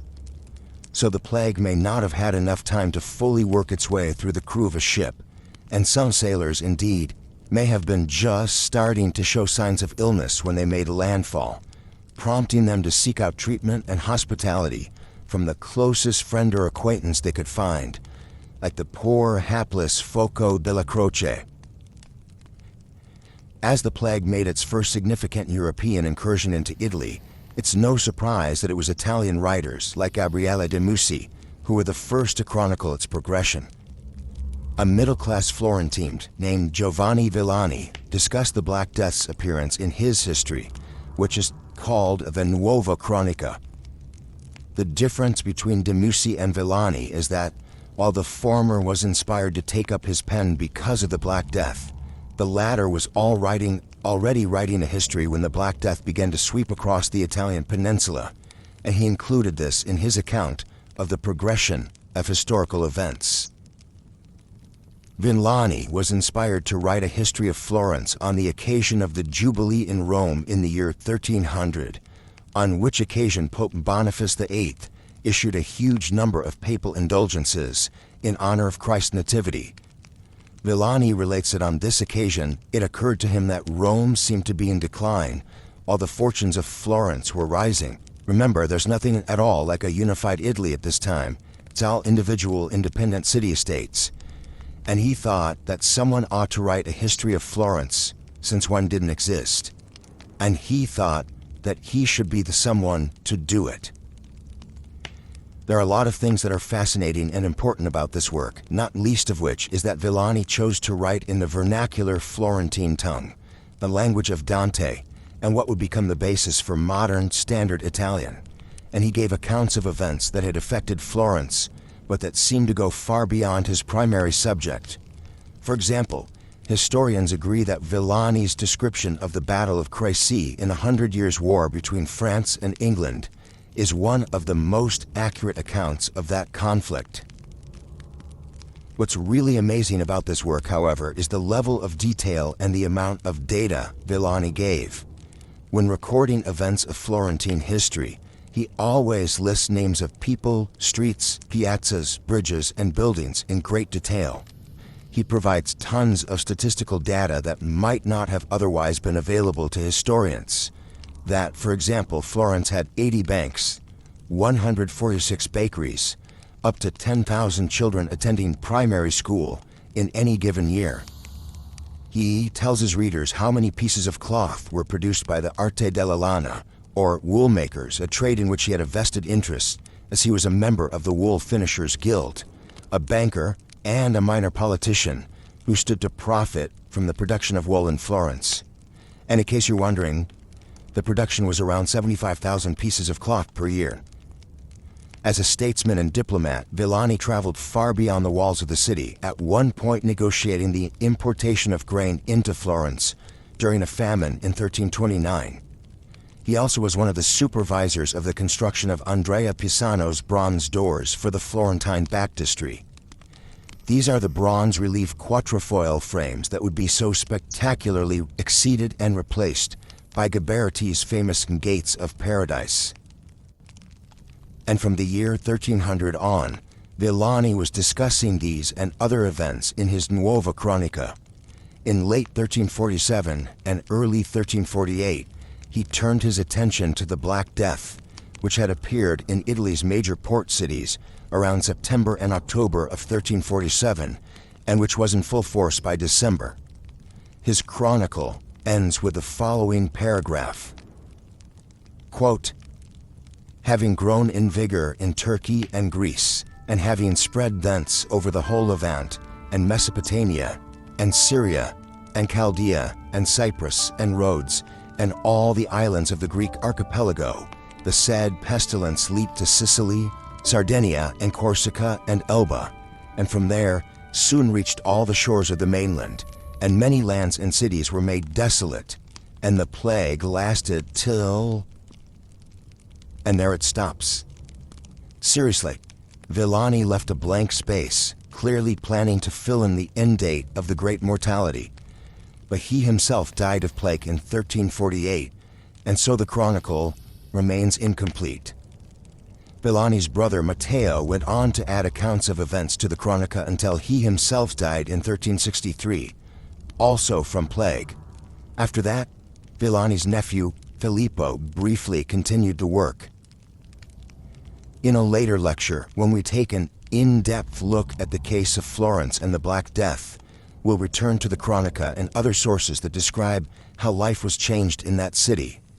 But for now, it's sufficient to understand that at the end of 1347, people living on the Italian peninsula were starting to recognize that this pestilence was not going to burn itself out quickly, and it was not going to remain contained or limited to port cities. The example of the island of Sicily made this clear. The plague arrived there when Genoese sailors docked in the port city of Messina in October of 1347.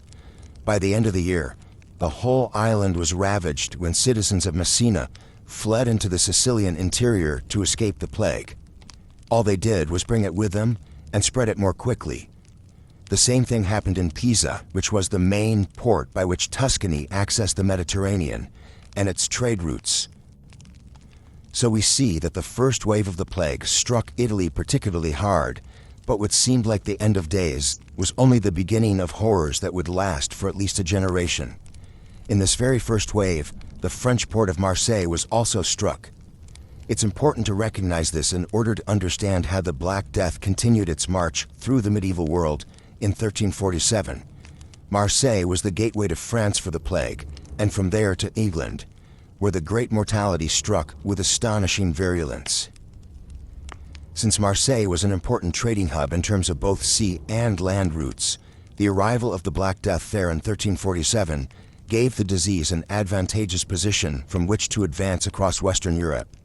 Had Marseille avoided such an early exposure to the plague, it's possible that the Great Mortality's advance might have been slowed somewhat, as news from Italy might have reached the westernmost points of medieval Europe a little sooner and allowed some countermeasures to take effect. But because Marseille was affected around the same time as the port cities of Italy, the Black Death gained a foothold and was raging across the landscape before people really understood what was happening. In 1346, at the port city of Kaffa on the Black Sea, a Mongol army laid siege to the stronghold of Genoese merchants from the part of Europe that we today think of as Italy. When plague ravaged the attacking forces, their leaders came up with a novel way to both dispose of the corpses and make one last desperate salvo in their bid to take the city. They catapulted the corpses over the city walls. According to tradition and the contemporary chronicler Gabriele de Mussi, it was Genoese and Venetians fleeing Kaffa who brought the plague to the Italian peninsula, and from there to all of Western Europe.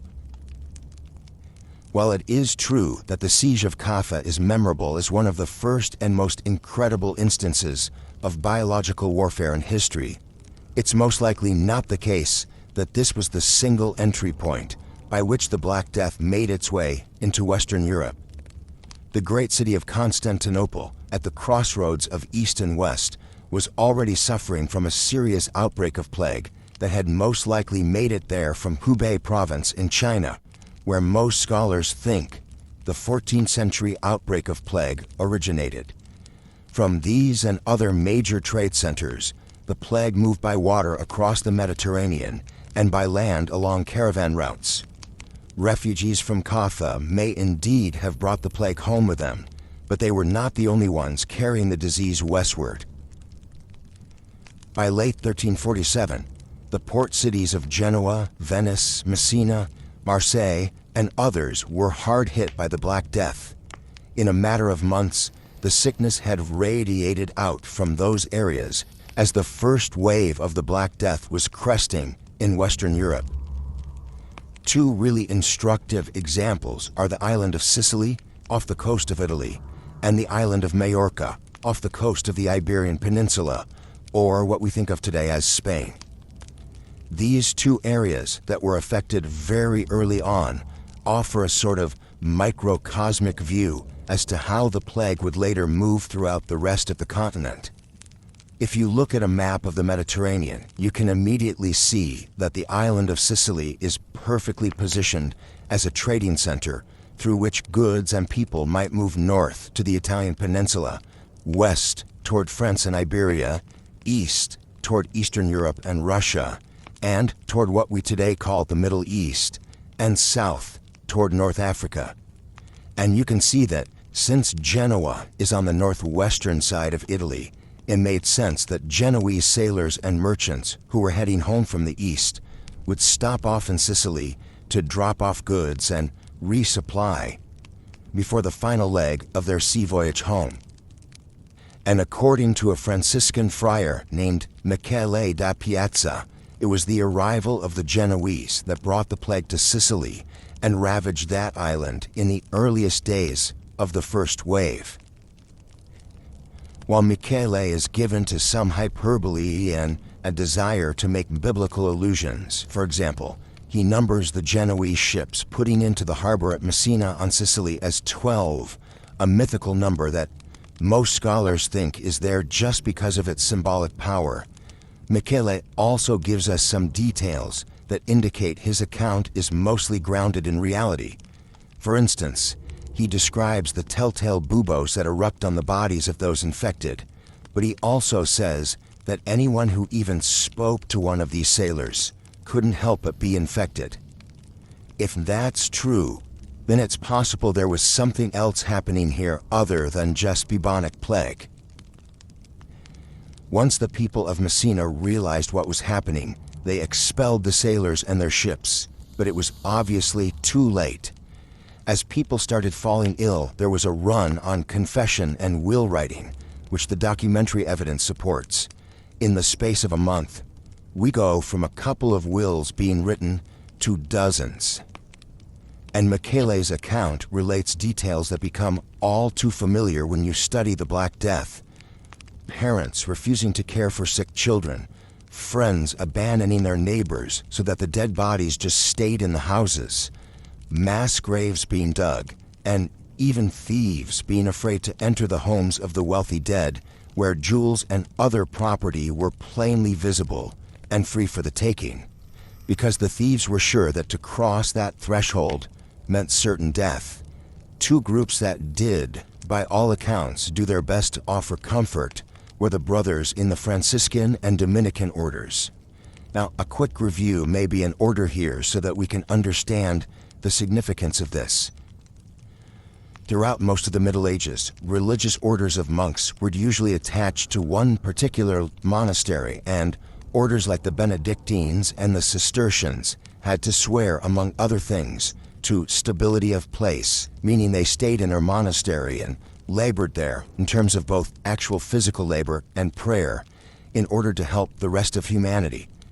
In the 13th century, however, Francis of Assisi in Italy and Dominic of Osma in Spain each founded new orders of monks, which became known as mendicant orders, meaning that they wandered, or more simply, that they were deeply engaged with the world and not sitting behind monastery walls.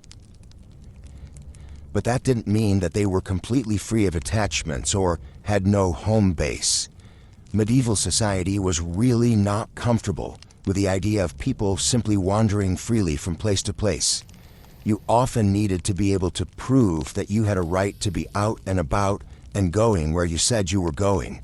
So early on in the development of the Franciscans and Dominicans, the church essentially stipulated that there needed to be some sort of mother house or a priory that served as a base from which mendicant friars issued out and to which they would presumably return.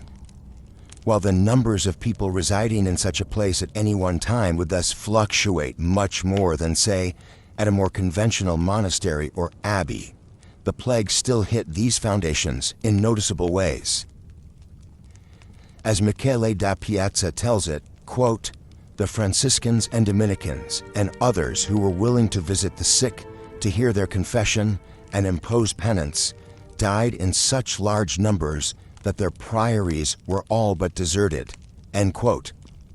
The Franciscans and Dominicans left the priory in order to bring comfort to the ill and dying, and then they themselves were struck down, so that there was almost no one to come back. Now, even though the theory of germ transmission didn't exist yet, medieval people were just as intelligent as modern people, and once they saw what was happening, they logically figured that they should try and get away from Messina and the disease. So many of them left their homes and camped out in the vineyards around the city, and some crossed the island to the cities of Catania, Syracusa, and Calabria. But of course, what was happening by all accounts is that they were bringing the disease with them. As Michele tells us, quote, "But what did this resort to flight avail them, given that the illness already carried within them was consuming their bodies? Of those who fled, some collapsed in the roadway, in fields, on the seashore, at sea, in the huts of Mascali, in woods, in ditches, and in all manner of unlikely places." End quote. As you might imagine, these events caused even more fleeing and moving to and fro across the island.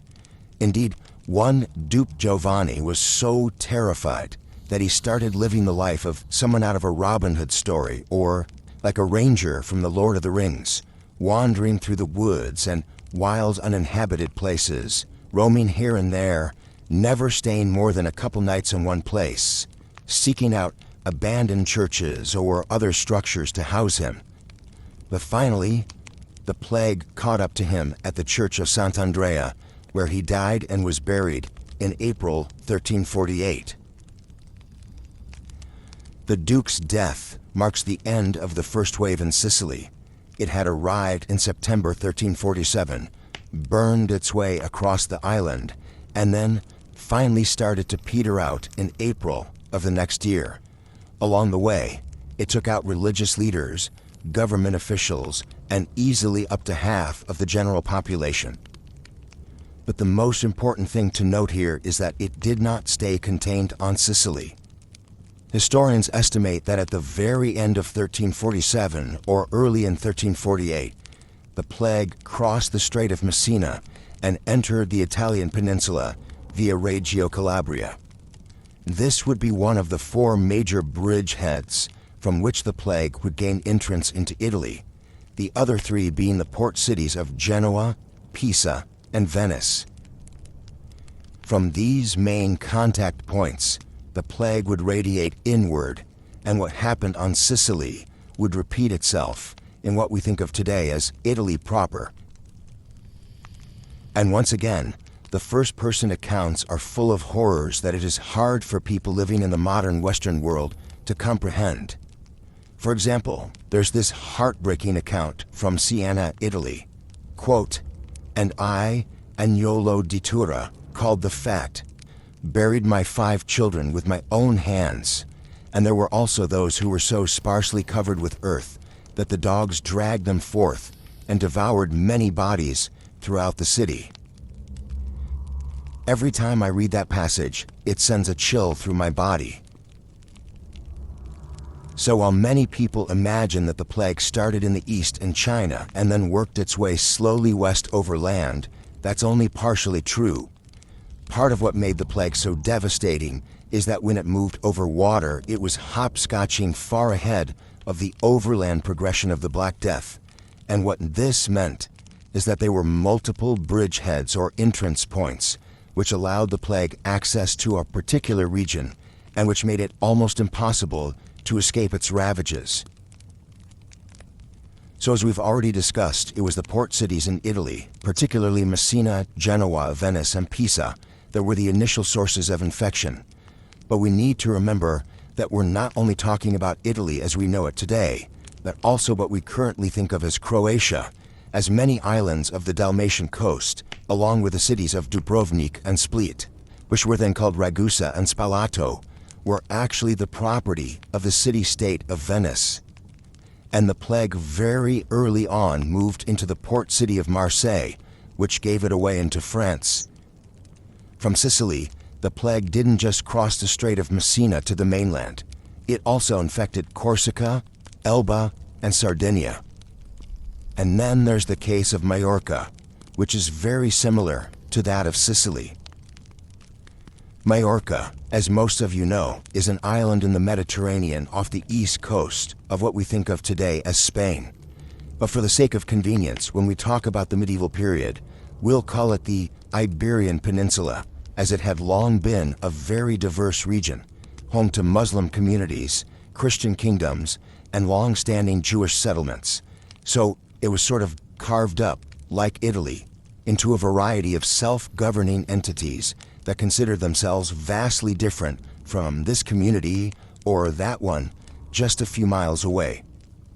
Majorca, like Sicily, was an important trading hub due to its position in the Mediterranean, and it had a thriving population of around 55,000 people. Our best guess is that the plague made it there in December of 1347, probably coming from Marseille, but its initial progress may have been slowed by cooler weather, a pattern we see repeatedly in accounts of the Black Death. But by March 1348, it was confirmed that the great mortality was ravaging the countryside of Majorca. And let's all pause for a moment to remember Guillaume Brassa of the fishing village of Ai, who was the first recorded victim of the Black Death in Spain.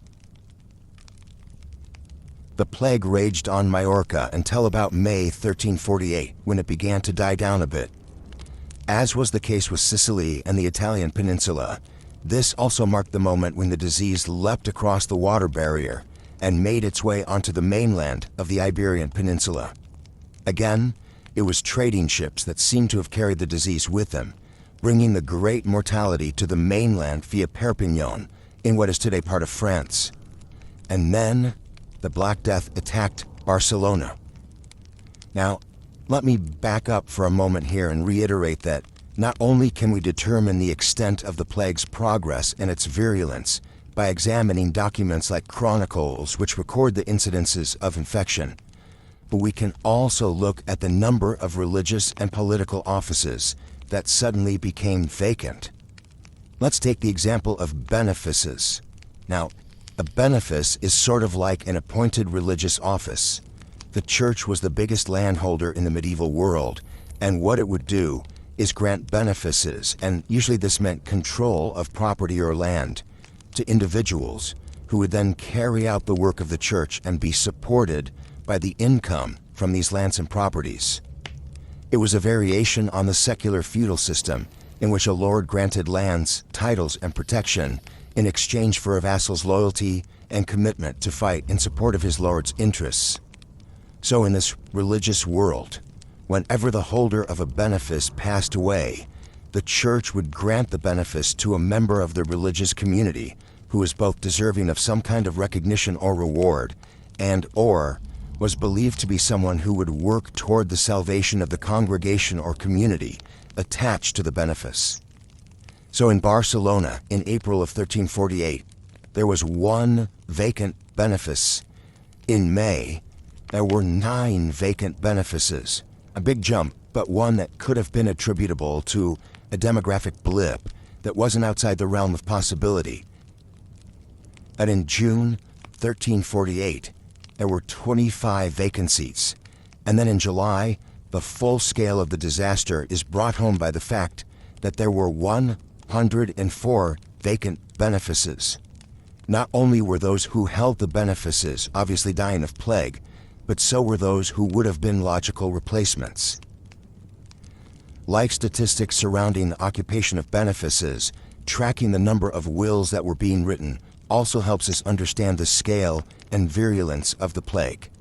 In Valencia, for example, we find about 2 wills per year that have been preserved for the period spanning 1340 to 1347. What this means is that there weren't that many people worried about imminent death, nor were there all that many people with sufficient property that needed to have a will actually drawn up.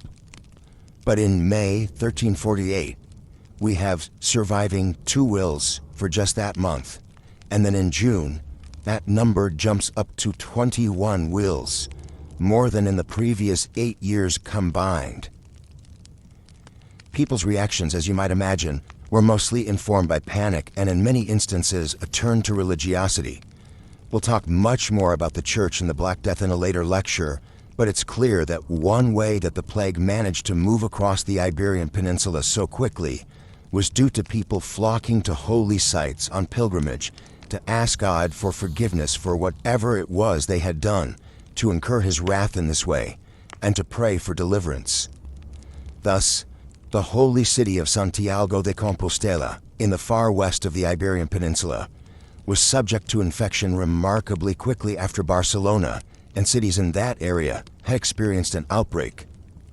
If you trace the plague on a map, it looks as if it does a hopscotch move over most of the peninsula to suddenly show up in this holy pilgrimage site. By the end of 1348, the plague had made its presence felt in about 35% of the peninsula. Worse things were still to come, and in 1349, those communities that had avoided infection so far became subject to the ravages of the Great Mortality. The story is much the same in France. After an initial infection occurring in the port city of Marseille in 1347, the plague began to move inland, with particularly devastating effects in Avignon.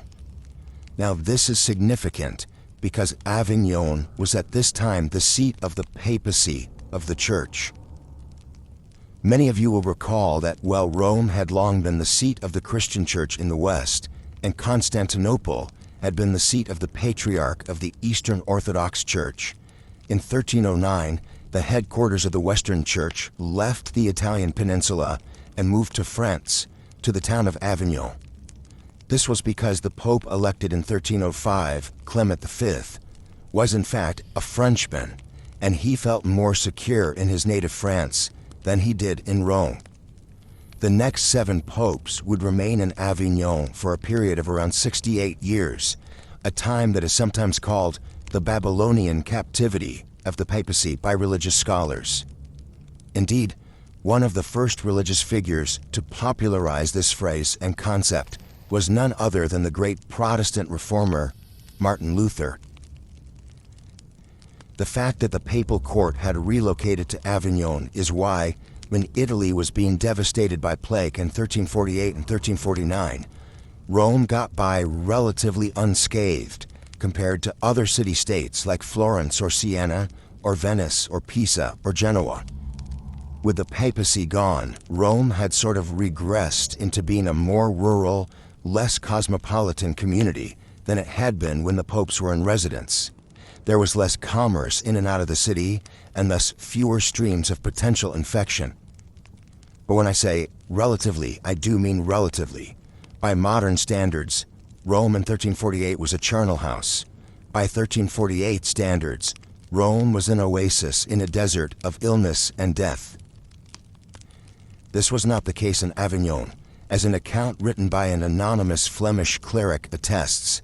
He states that during the worst of the outbreak in 1348, quote, "At least half the people in Avignon died, for there are now within the walls of the city more than 7,000 houses where no one lives, because everyone in them has died. Therefore the Pope bought a field near Notre-Dame des Miracles and had it consecrated as a cemetery. By 14 March, 11,000 bodies had been buried there, and in Marseille, all the gates of the city, save for 2 posterns, were closed, for there 4 out of 5 people died. They say that in the 3 months from 25 January to the present day, a total of 62,000 bodies were buried in Avignon." End quote. What's most horrifying to me about this account is that it is actually a letter. It's not a chronicle or a history, and the author says he is writing to his dearly beloved, maybe his family, to warn them to take precautions, try to live a life of moderation, and to be aware that the plague is on its way north. Another chronicle account, written about the plague in France after the first wave had passed through and burned itself out, contains a fascinating paragraph that actually inspired my current research project on twins and higher order multiples in medieval literature and history. In the Chronicle of Guillaume de Nalgy, written in Latin in a section composed circa 1359 by a later chronicler, Juan Jean de Venette, we get the following fantastical comment about the events of the plague years. Quote, "When the epidemic was over, everywhere women conceived more readily than usual. None proved barren. On the contrary, there were pregnant women wherever you looked. Several gave birth to twins, and some to living triplets. But what is particularly surprising is that when the children born after the plague started cutting their teeth, they commonly turned out to have only 20 or 22 instead of the usual 32 before the plague." End quote. Now, when I first read this, I remember almost dropping the text in surprise, and I wondered, is there any way this could be true? Not the teeth part, but that maybe in response to this demographic crisis, there was some weird spike in fertility? As far as my research tells me right now, this is in fact the opposite of what happened. Indeed, scholars such as David Herlihy have pointed out that the real crisis was that in the aftermath of the plague, fertility did not pick up, and the population of Western Europe didn't even begin to reach pre-plague levels until the 17th century. Indeed, while the first outbreak of plague seemed not to discriminate based on age and gender, later waves seem to have been more selective. One is described as picking off the elderly and infants. That's not a big surprise. But then there was one outbreak that multiple sources describe as leaving the elderly and the very young alone, and instead killing the healthiest people who were in the prime of life, around their 20s or so. And of course, these are exactly the people who would be reproducing. So in terms of demographics, population took a double hit. In later lectures, we'll talk more about these subsequent outbreaks, and we'll spend some time specifically on Avignon and that city's unique plague experience. But at this point, we have a pretty good general picture of how the Black Death began its onslaught on Western Europe in late 1347, and how the areas that we today think of as Italy, Spain, and France experienced tremendous horrors, going in the blink of an eye from normal life to what must have seemed the medieval equivalent of a post-apocalyptic zombie attack. So let's take a step back and look at the progress of the first wave of the Black Death so far. While many people tend to imagine it as a line advancing from east to west across the European mainland, as we've now seen, that's really not quite right.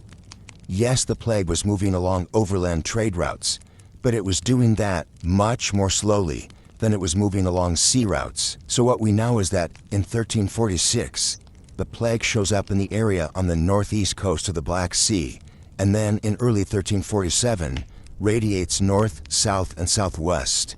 Its most important point of infection at this time being the area around Constantinople, which was a center of trade, commerce, politics, and religion. In other words, if the Black Death were sentient, it could not have strategized better as to where it wanted to be when it kicked things into high gear. As far as infection of Europe in late 1347 goes, there are key hot spots, which are all entry points or bridgeheads that allowed for the plague to start ravaging the mainland. I tend to be a very visual person and to have a rather quirky imagination. And the part of the Odyssey where Odysseus has to navigate between Scylla and Charybdis made an impression on me at a very young age. So the way I always think of this part of the infection progression is that there's this Black Death octopus-like sea monster in the Mediterranean Sea, and it's lolling around upside down with its head resting just above the North African coast. And in 1347, it reaches out with its tentacles in a kind of generally northerly direction to touch and infect Greece, the islands of Crete, and Cyprus, Dubrovnik, Split, Venice, Sicily, Sardinia, and the islands around it, then Pisa, Genoa, Marseille, and Majorca. And also one of its tentacles reaches kind of lazily over to the southeast and hits Alexandria in Egypt. So even though we often talk about the various waves of plague, it's important to keep in mind that in the initial phase in 1347, it's more like pinpricks on the geography of Europe, making multiple little entry points by which the plague will get a foothold, start to progress inward in multiple directions, and then those ways of infection really are waves, and they crash into each other, creating massive devastation. As we'll see in a later lecture, however, there were a few exceptions to that movement. Cities like Milan and Liège and Nuremberg that managed to remain plague-free islands in a sea of disease and suffering for quite some time. But again, those are exceptions. For most of the medieval European world, the Black Death was inexorable, inescapable, and impossible to defend against. The horror of the plague is so awful and so hard to wrap one's mind around that when I teach this material to my classes, I have to try and draw a connection to modern post-apocalyptic literature and TV shows like The Walking Dead that depict a world in which no one really understands what's causing this horror, and it may be the case that a friend or family member might become infected and need to be abandoned or executed. Those who have survived have to figure out what rules of civilization still apply and whether it's time to throw out the humanity playbook and just start from scratch as a means to ensure the survival of the human race. When is it a good strategy to continue to adhere to values of cooperation and assistance and empathy?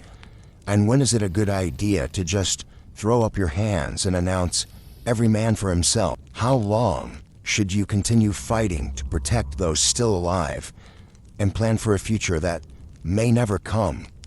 And when should you just decide that the end is coming, so you're just going to go out with a hedonistic bang?